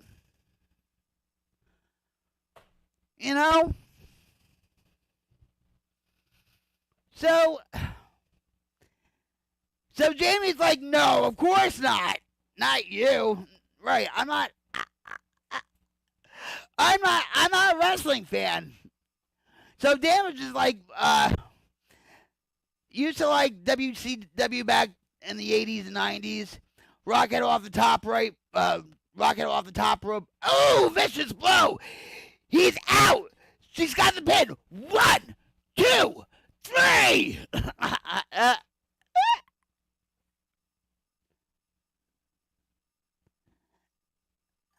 Austin.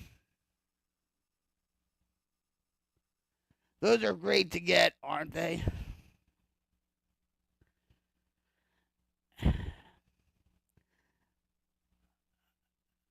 Austin.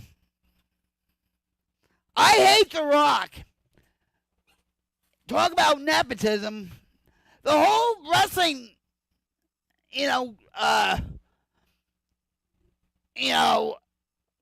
company is full of nepotism. Like their father or their uncle or their cousins were in wrestling. And it's all political. I might say an unpopular opinion, but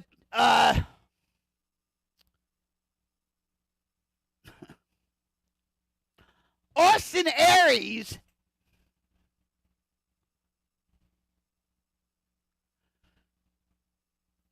shouldn't be champion.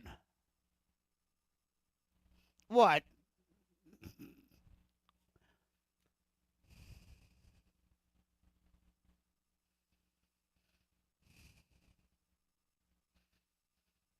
But see, I'm not a wrestling fan, Robert. I'm really not.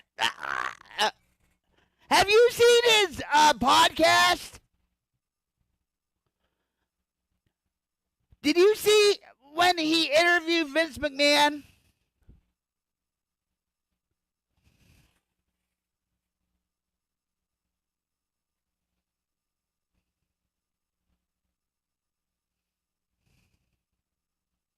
I guess nobody did.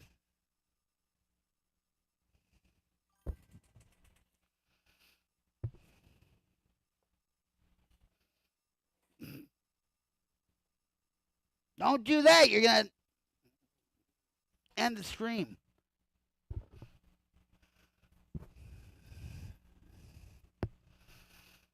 Triple H is ruining WWE. TKO should never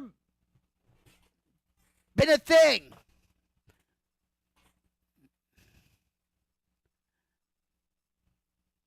Am I still on or...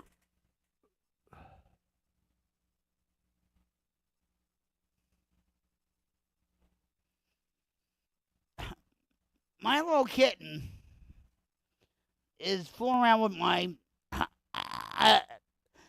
foot. And don't fool around with that. And I'm not a wrestling fan, so I haven't watched in decades either. Robert's like, the chat takes a second rocket. I answered when you asked. I see ya. I have proof that I'm not a wrestling fan. And pictures. Oh, all right. Yeah, I know. Sorry about that, guys.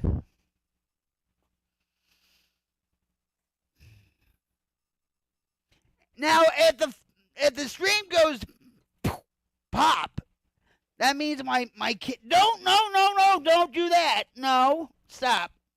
You want to see everybody? We're gonna make you a star. This is Whoa. Wait. This is Kickapoo. I know he. Oh, look at that little baby. This is Kickapoo. Yeah, say hi to everybody. Nope. No. All right, wait. Go. Don't knock over my dumb monster. No.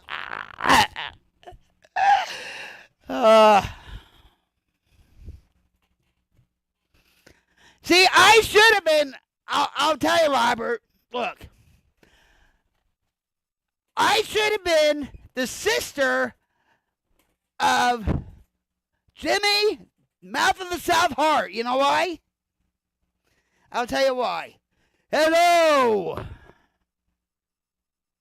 Hello. Let's get rockin'. Let's get rockin'.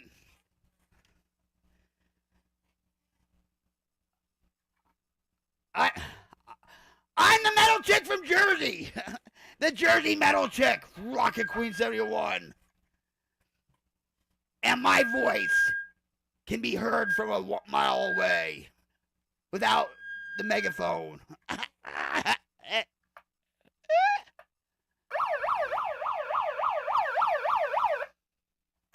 We were fooling around with this last night too, right, Jamie? But see, I am not a wrestling fan. I'm not. Robert, do you feel any better? I think you're feeling better, I hope. I just got the first kitten since my two elderly cats died 9 months and 2 years ago. One was 17 and the other one was 19. I think Jim's cat, Oreo, was like 19, 20, 21. I don't know.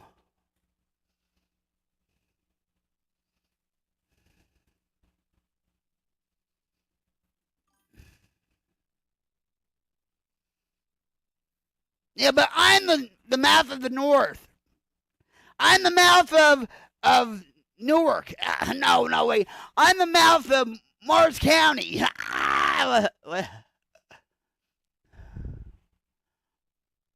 Oh! Come on, Toasty. It's not that late. You don't have anything to do.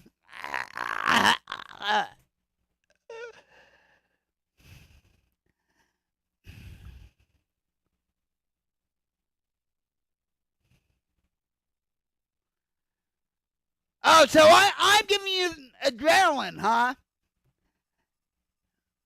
Right? It's wearing off and going on to you. You have barbells. They only lived. I said barbells. Now, isn't that? Have a good night, Toasty. I love you, brother.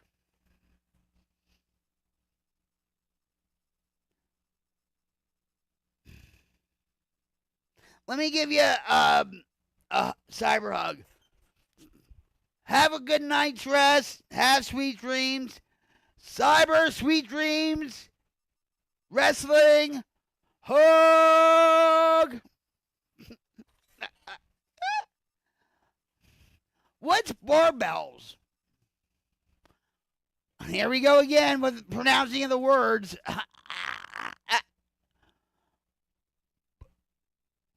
Bowls? Bowls.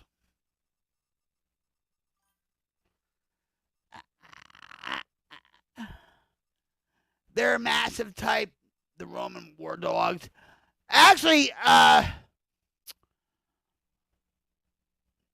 Jim had two bull mastiffs.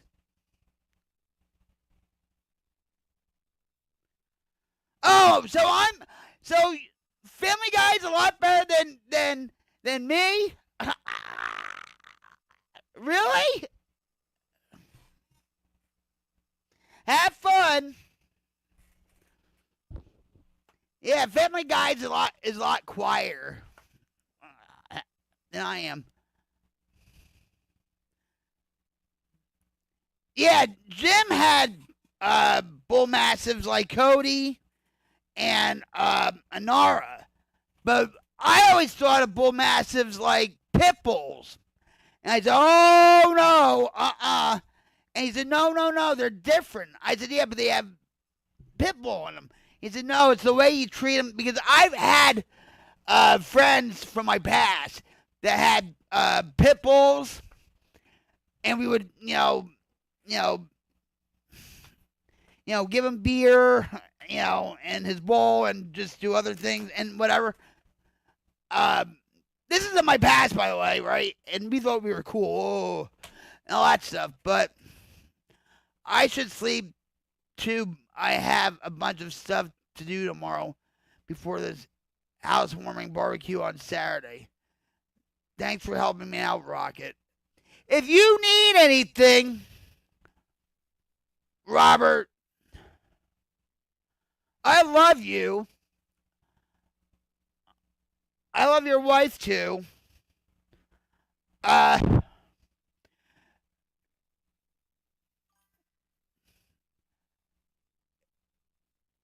If you email me, I can give you and your wife my my cell number.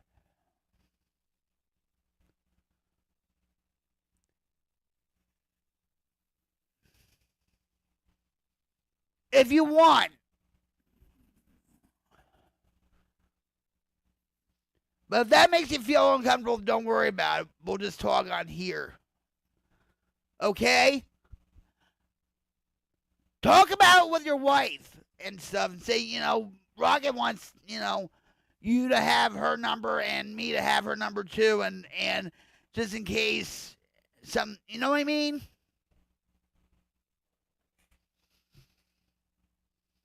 Yeah, don't stress. And if you're having a housewarming party tomorrow, that's stressful in itself because you have to get the food, you have to set up, right?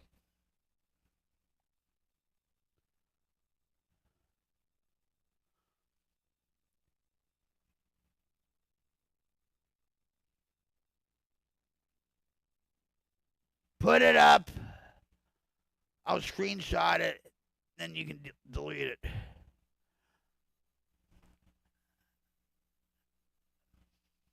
No,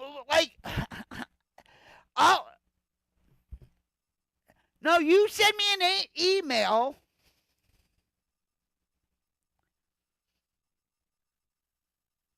You send me an email, I'll reply, and all that. You don't have to take a screenshot of it.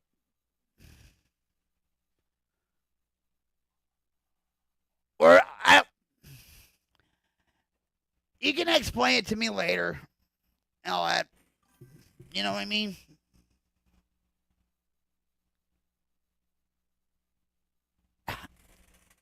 Robert.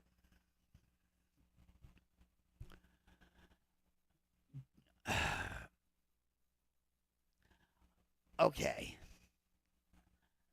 Robert, go in my bio.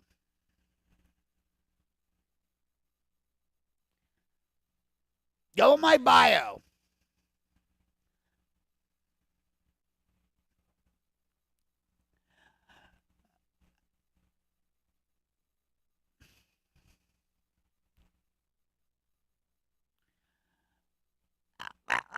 All right, Robert, I'll do it your way. I'll do it. All right.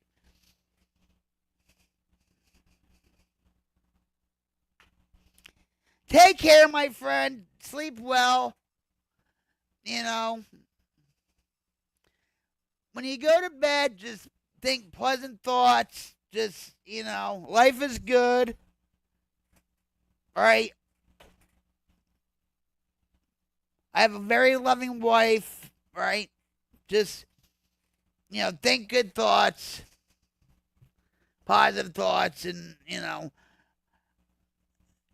and think of me going off the top rope. I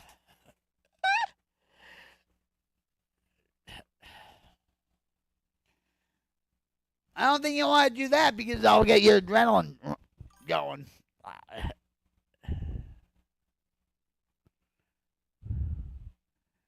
It's like when you, Robert,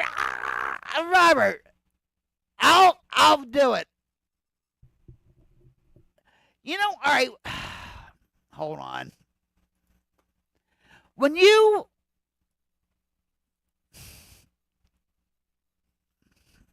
all right, I'm gonna go to my channel, open up another tab.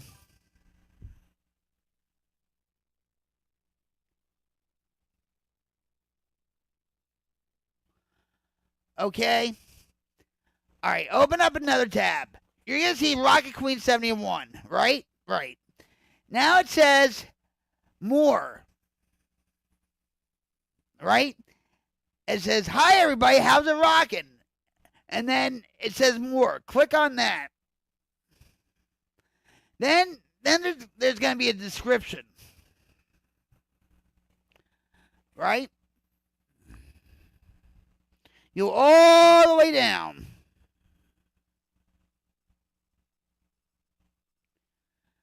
You go to more info. You click on it. Vicious bite.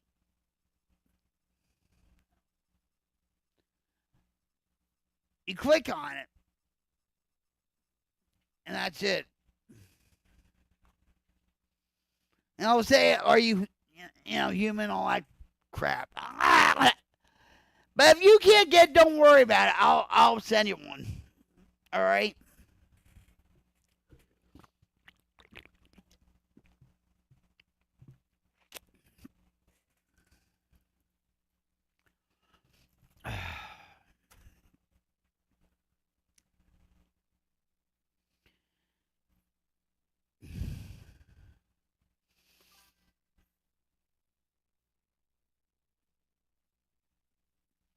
I hate this ring in my ears with this Streamlabs.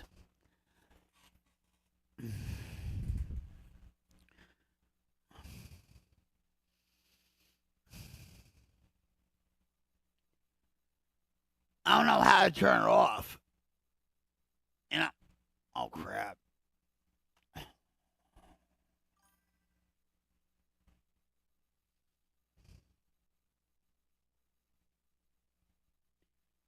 Well, it's always a pleasure, Robert, to have you on here. We have a lot of fun, right? Even though I'm not a wrestling fan. And you still have to get me my cows, okay?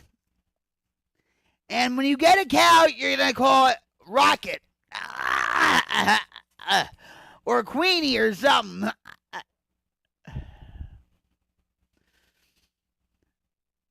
That's why I said I'll give you my cell number. You know what I mean? But I want you to give it to your wife too. Okay? I respect her too. You know?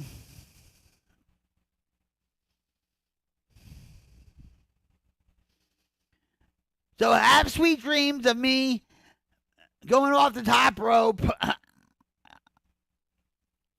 Slamming the rock. Hi, Ronnie. How are you? Welcome to late night streaming. Take care, Robert. Let me give you a cyber hug real quick. Cyber love hug.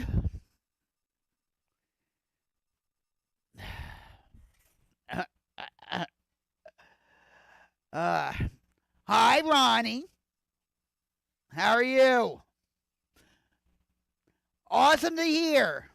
Good to hear. I love positive feedback when you guys say I'm doing good, I'm in a good headspace. Love you, Robert.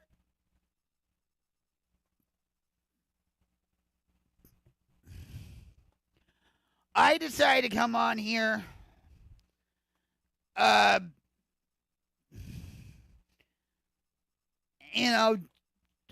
just to relax and just talk about recovery, and good stuff like that.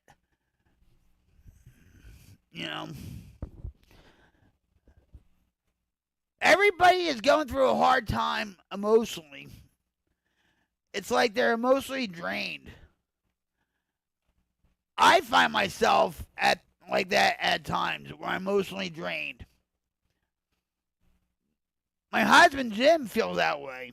Do you guys feel that way at times?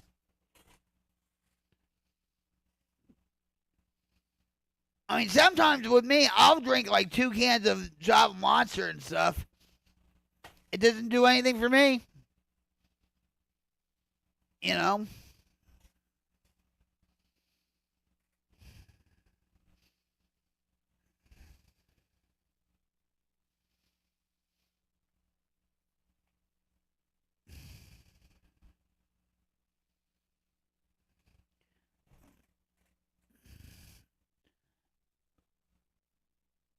I think, all of us are addicted to this device. And I truly believe that this is the most addictive drug that man ever invented.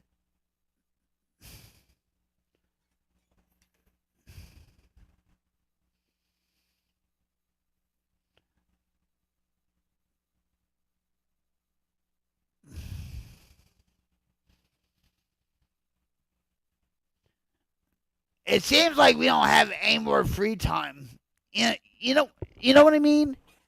It's like, with me, I have a lot of free time. And that's dangerous for recovering addicts and alcoholics, because sometimes, it's like, if you're in recovery like I am, and you're bored, a lot of addicts relapse because they're bored or because of relationships or whatever.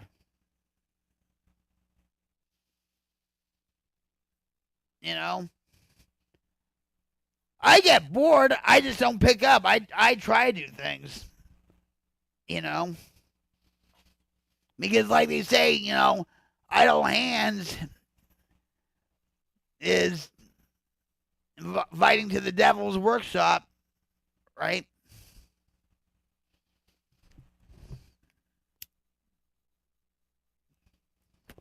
You can't be active all the time, but it just seems right now everybody's doom scrolling and just like they don't want to miss out on the next viral tweet or next viral video or short or whatever, or what's going on in the world, And our brains cannot. Jamie says, I haven't been in a relationship since 2013, and it makes me think that maybe my lot in life and accepting that is just brutal, emotionally speaking, to me.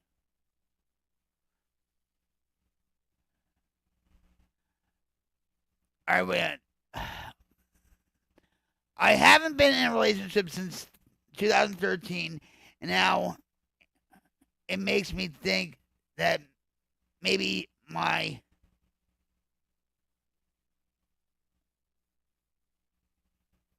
in life and accepting that is just brutal, emotionally speaking, to me. When I love you, Jamie. You know, I'm going to say this.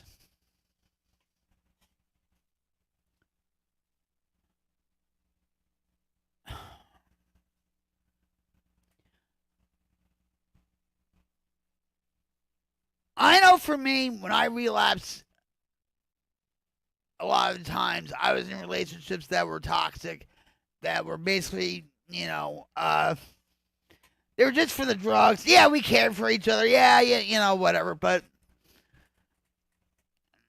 you know, but I just wanted to do my own thing, point blank. All right, let's be honest. All right, because I was doing it for everybody else, not me.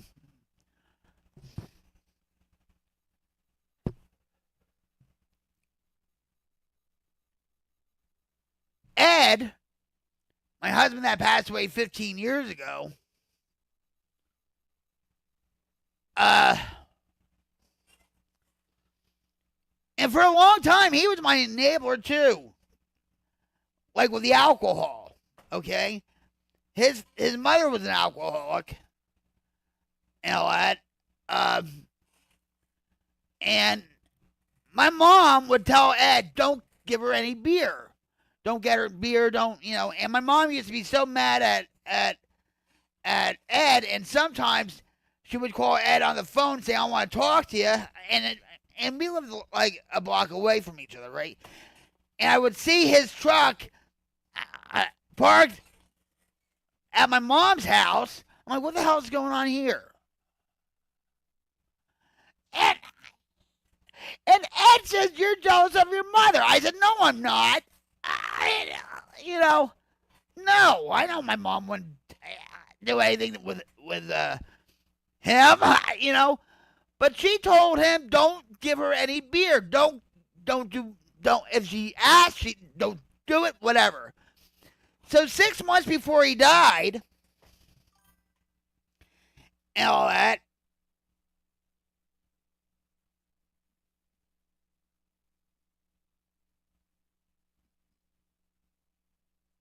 no, really?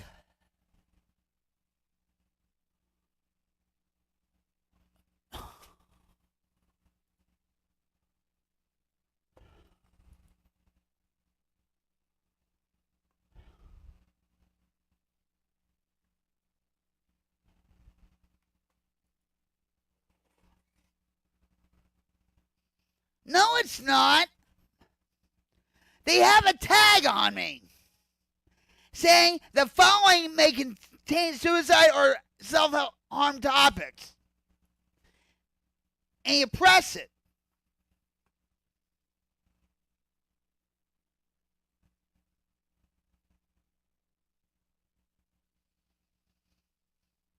But yet, I talk about suicide prevention and all that crap, and they, you know, whatever.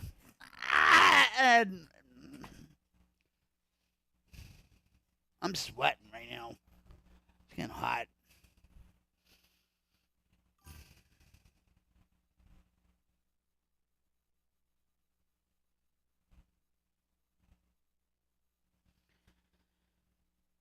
Oh, boy.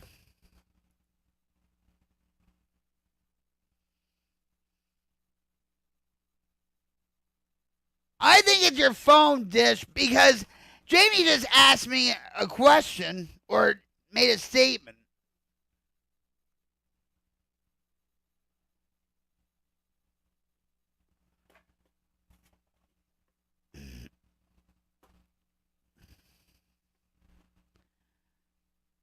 We'll see.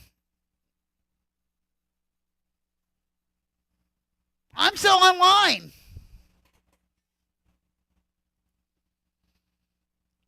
I'm refreshing and everything.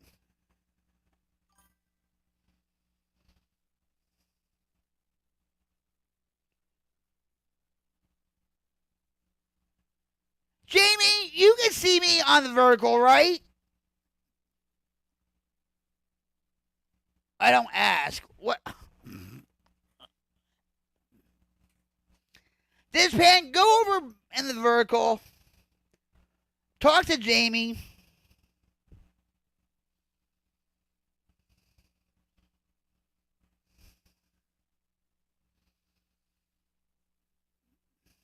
I think what you're seeing is this.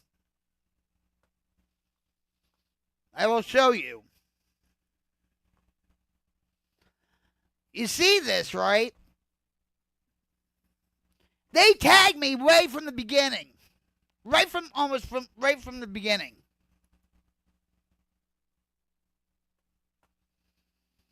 I'm gonna all right, I'm gonna hold on, guys, all right?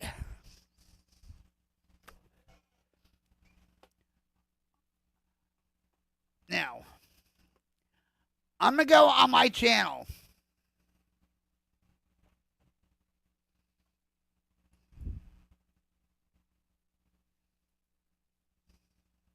Okay?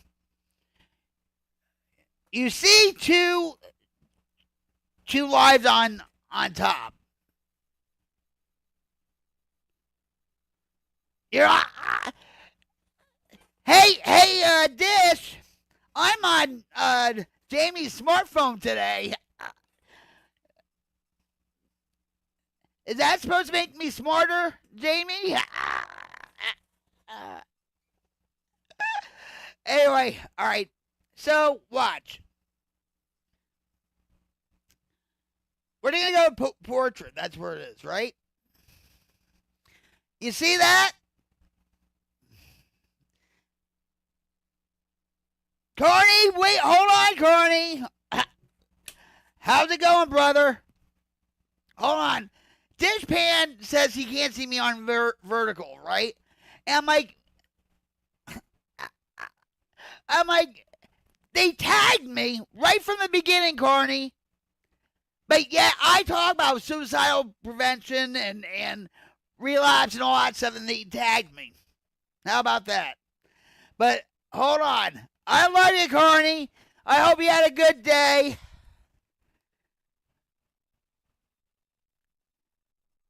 I love you, brother, okay? Don't stress out about anything. I'll catch you soon. I promise. I'm glad you're not doing that ride share crap. That's dangerous. Anyway, all right. So, you see what I'm seeing right now?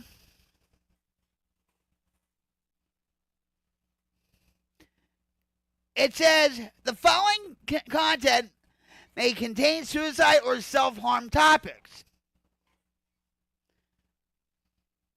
But yet, I talk about suicide prevention, all that, this crap, right? This is how the AI is. So they said, do you want to proceed? And I'm like, yes. And there it is.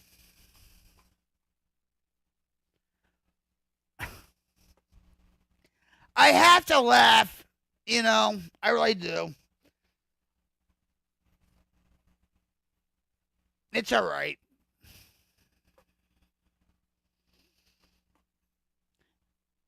So Jamie's like 99% of the time, 99% of the time, the tablet. LOL. So what? I'm dumber on the tablet than I am on your smartphone, Jamie? Oh my God. Is that what you're saying?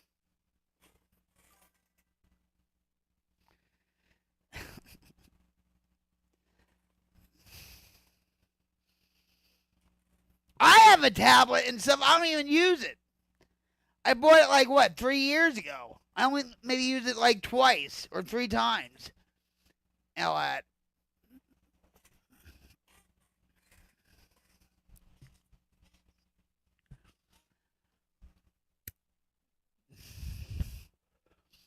But I appreciate all of you guys being here.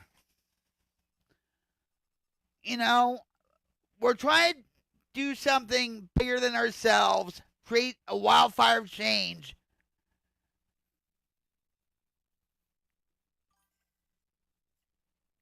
Hey, Carney, do I look smarter on vertical?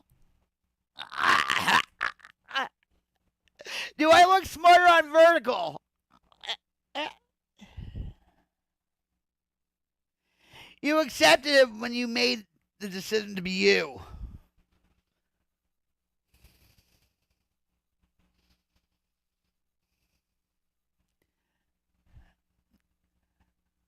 Listen, like I said, love me or hate me. You know, I'm trying to do my part in the world because I see what goes on in the world. You know, with X, with YouTube. You know, you see it a lot on the news about celebrities, committing suicide or overdosing. I see it on my news where just regular folks overdose on opioids or killing themselves and stuff. You know what I mean? Yeah, and Jamie, I'm not afraid to cry on camera or like just what happened last night where I couldn't pronounce electric or whatever. What you see is what you get. Sometimes I'm a hot mess, but I'm serious about my mission. I will not end this mission. This is my life goal. If I save one person out of all this, it was worth it for me. Okay? And I'm not in it for the accolades. I'm not in it to make money. I'm not in it to be famous. I'm not in it to be an influencer either.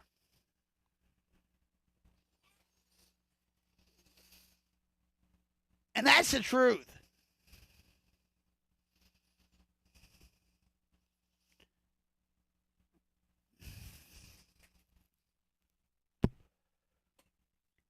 A lot of these channels, they say, well, it's their own channel. They can do what they want. Okay, I'm just saying.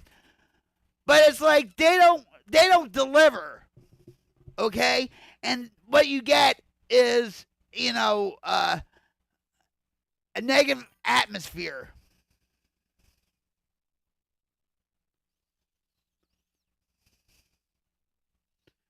And people don't understand why they're always negative. I'm trying to be uplifting and supportive with people that are in recovery or have mica issues, which is mentally ill, chemically addicted, okay? It's called dual diagnosis.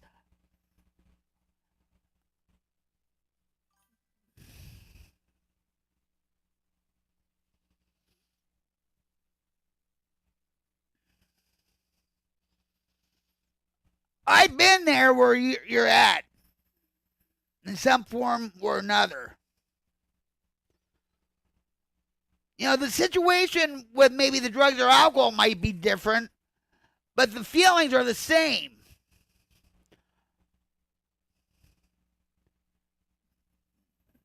Do you understand what I'm saying?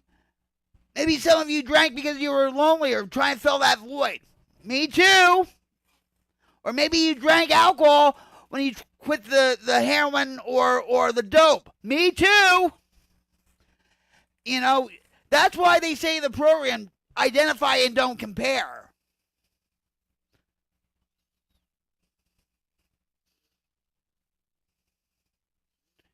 The Queen's Light Brigade is pretty much a spiritually based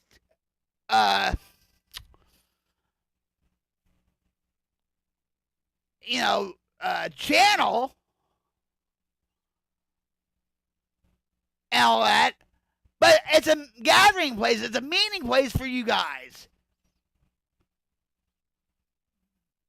The best is yet to come. Rome wasn't built in a day.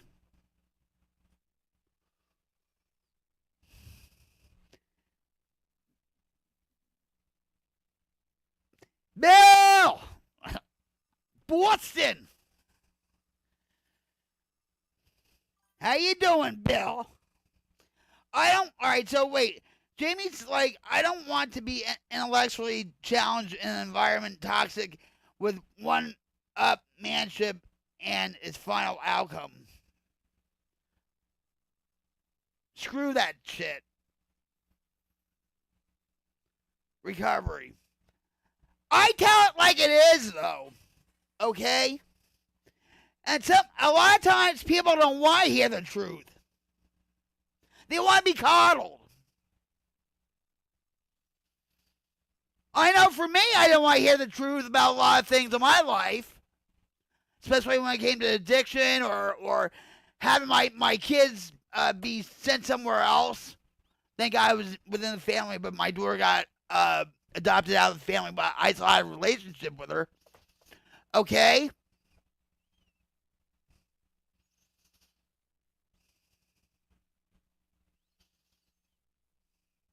This channel is not for everybody.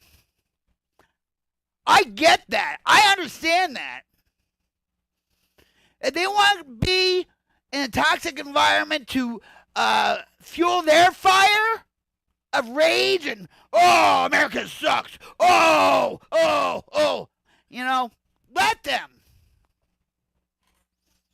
But it's going to bite them in the ass. It's going to burn them in the ass.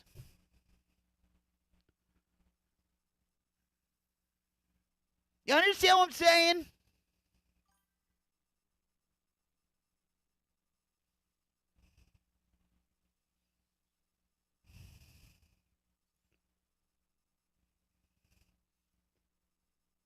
The rooms make us universal.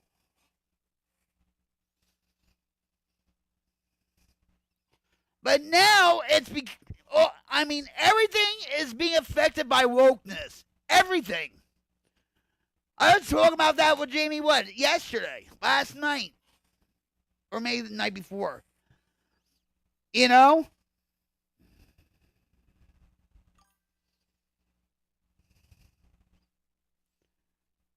Are you talking about me, Jamie? Or just anybody? He says, with raw knowledge, humility, and faith.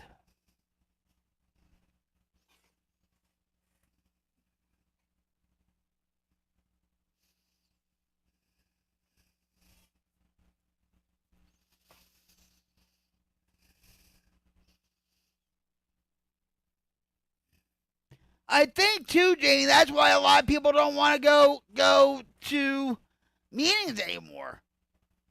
Even online meetings and stuff. You know what I mean? I mean, like I said, they should be used for a tool, and, they should go to, outside meetings or whatever. You know what I mean? But maybe they're thinking, oh, not me?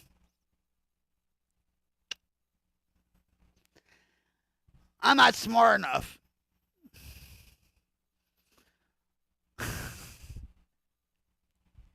Oh, but I'm on your smartphone tonight, so it makes me smarter. No, but I think a lot of people, when they walk in the rooms, it's like, like-minded people like you and me, Jamie, or other people. It's like they walk in the rooms and they're like, they sense wokeness. I bet, and maybe it's a turnoff. Because people don't want to hear wokeness or feel wokeness or whatever and stuff. I know I don't.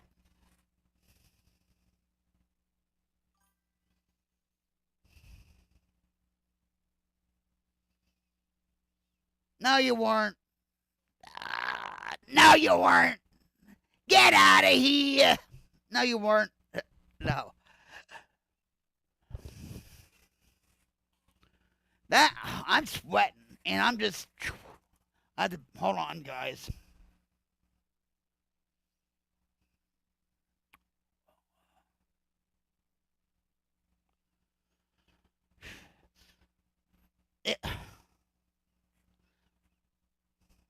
What the heck? Oh no! Oh, it's come now.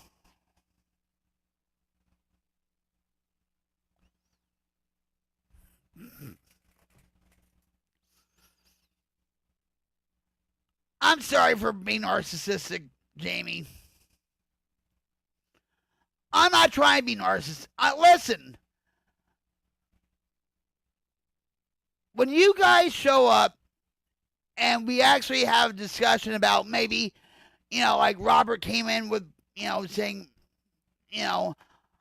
before work, when I was driving to work, I had a panic attack, right? So we have a discussion about that. Or maybe somebody, is having a hard time, finding a bed at a rehab. Or if they're having problems, just not going to meetings.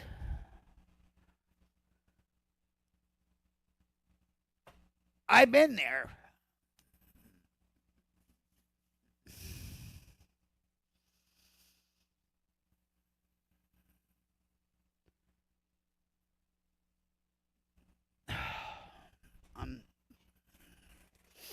I've been there. And this isn't all fluff, guys, or, or anything. And I'll tell you one thing. It's a better night than it was last night outside.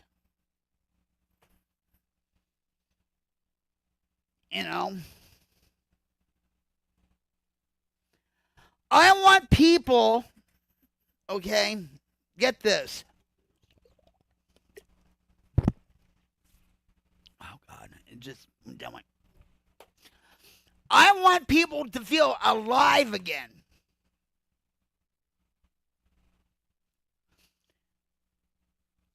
Jamie, you know what I'm talking about. Bill, you probably know what I'm talking about. Corey went to bed. But I want people to feel alive.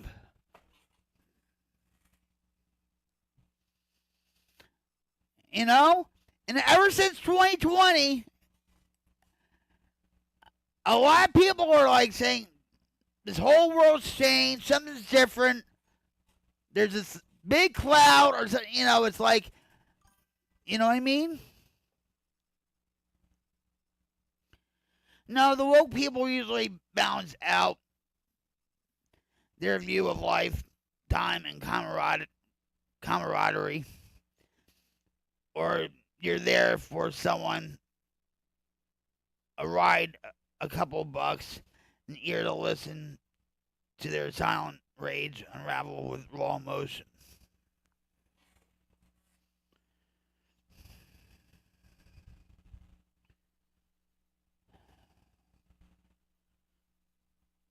Yeah, but sometimes, like,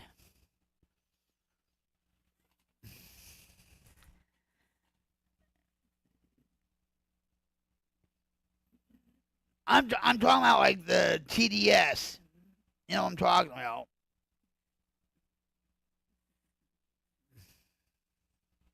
Or I'm sorry, DTS. Not...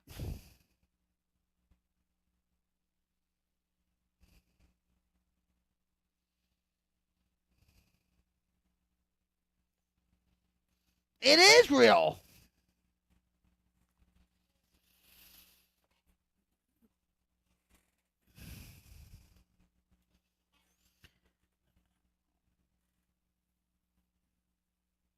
Yeah, oh boy.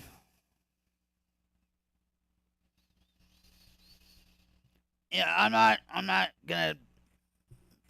That's why I just said, DTS. I'm not going to get into that topic unless somebody brings it up. But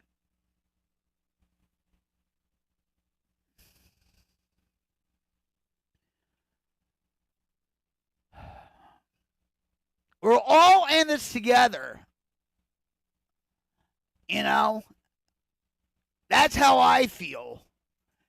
Even people that don't have issues with recovery or mental illness or whatever, but if they come in, they'll say, wow, this is a new vibe here. People want connection. People want to live like it was before 2020. You know?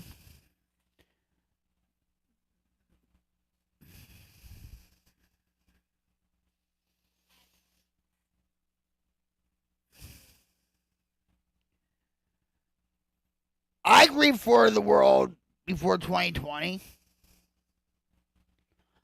Hell, I even grieve for the world that I grew up in the 70s and the 80s.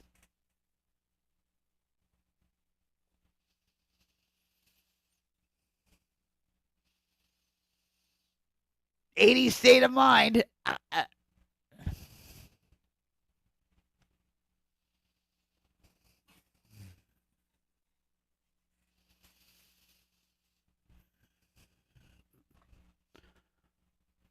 We all have our struggles, but we are capable of helping one another out, whether we choose to or not. And I choose to help people.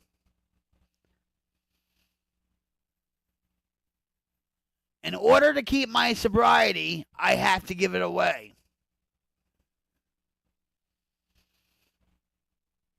I want to see people reach their milestones of 90 days, or a year, or 2 years, 5 years, because we can't do it alone.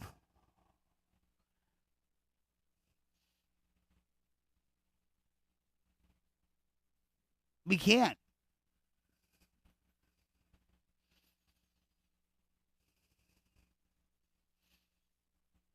Even the smartest people in the world can't do it alone.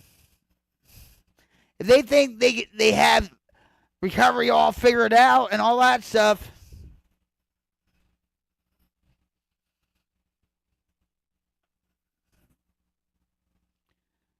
I seriously doubt it. I'm just saying. Because if that was the case and stuff, they would start a self-help program.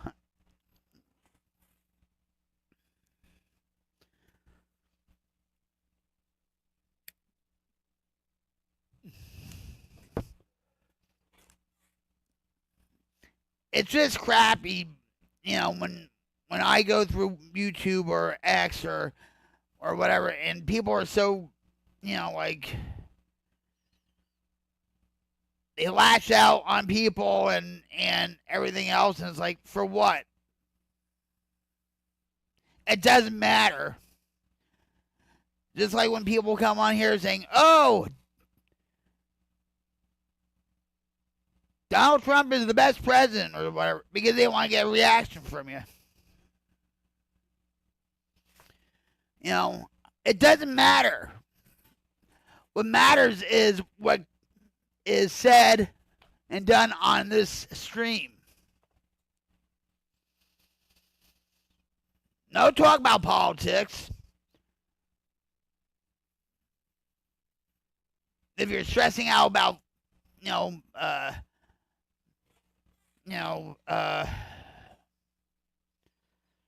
your situation about money or drugs or alcohol or maybe the medication is not working for your depression or whatever, hey, that's what we're here for. And there was a girl that came on here a couple of days ago. Her name was Lisa, and I don't know if she's okay or not.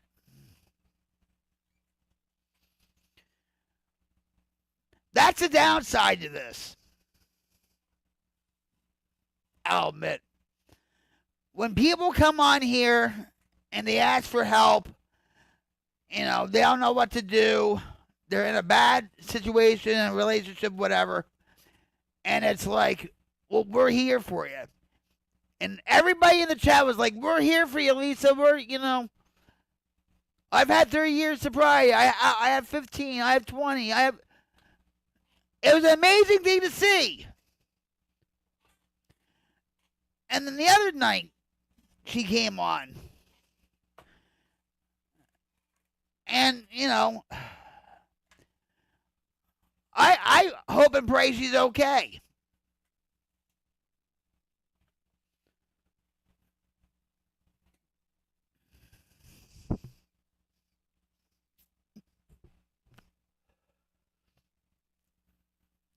But that's the downside of all this. But that happens in outside the rooms anyway, right, too? When you go to meetings, you know, say your home group or whatever, you know, you see, you know, certain faces that you're familiar with and whatever, and then the next week you go back and you're like, huh, where's so-and-so?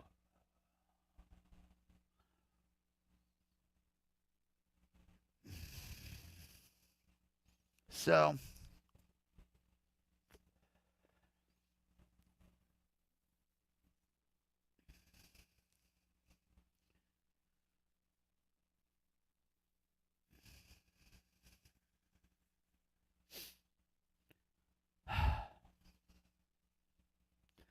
I'm just me.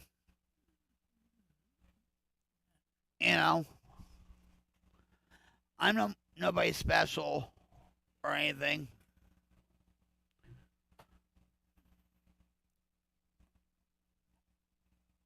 I just don't want to see people hurt anymore. I don't want to see the anger in people anymore. I mean, people are going to get angry. They're going to have feelings. Okay, I know that. I get angry and hurt and what. I get it. But it's like so much. It's like a power keg about to go off. And you've seen it on the news where people are, it's just like power kegs going off. Like, look at the New York, in New York, what happened. Look at what's going on in Portland.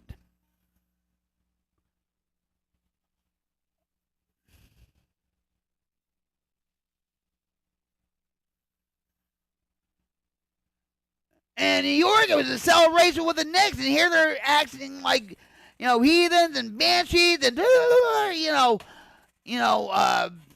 jumping on cop cars and, oh, come on now.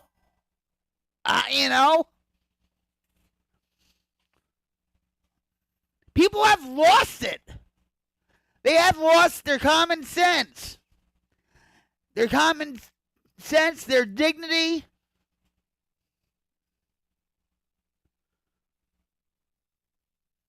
Their sanity. Why is that? Oh, I have an idea. It's because of this.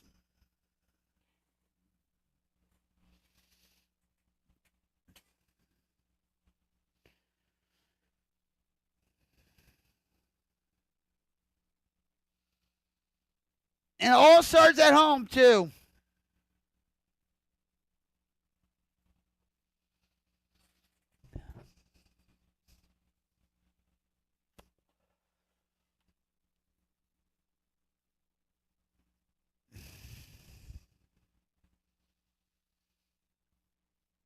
It's not that hard to be good to each other. It isn't.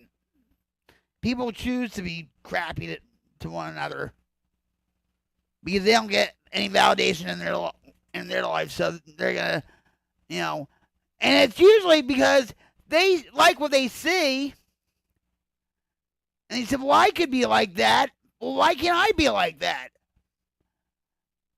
So they shoot people down. They cut people down to their size.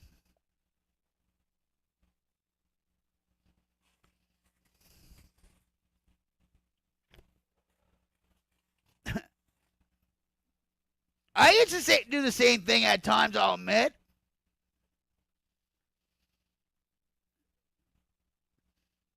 I used to get envious and jealous of people. And get bitter,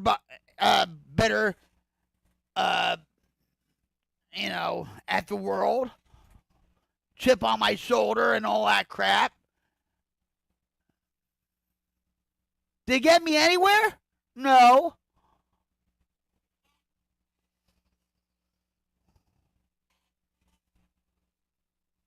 Anyway.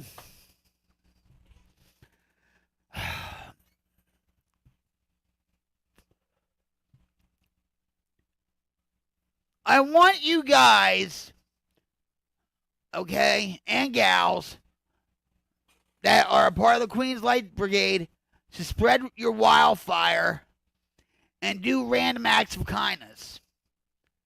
It doesn't mean, to give people money or anything. You can just talk to them. You can lift people up. You can give them a compliment. That's free. Maybe open up a door for somebody. I want you to be proud of what you're a part of. The Queen's Light Brigade. It's a badge of honor. And by you doing one nice thing to somebody, it can reciprocate to other things. Spreading the wildfire. Because it does make a world of difference, guys. It does make a world of difference. I've seen it. But anyway, so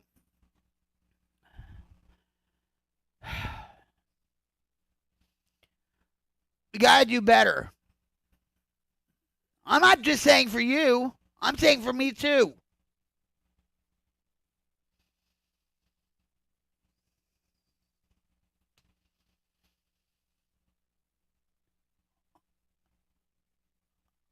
I'm a work in progress still.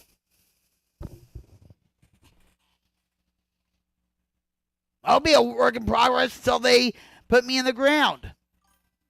I'm just saying.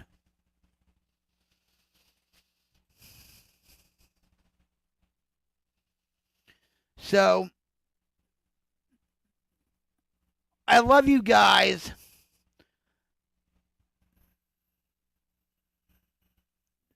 Spread your flames. Because we are the Queen's Light Brigade. We, not just me, we are trying to create a wildfire of change to diminish the darkness in the world. I know we're not going to get all the darkness in the world, but we're going to fight like hell to get rid of it. And if you know somebody that might, benefit from being in the Queen's Light Brigade, send them on over here. I mean it. They have nothing to lose.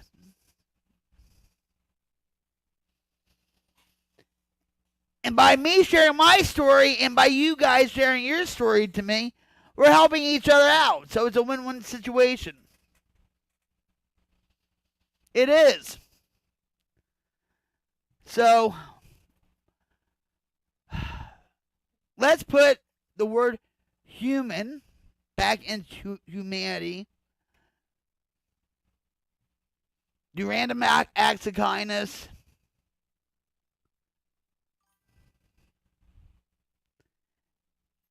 And let's make this world a lot brighter than it is. This is Rock Queens, everyone, coming at you live from my headquarters. I'm signing off. Take care, guys. I'll see you in the next one. Bye, guys.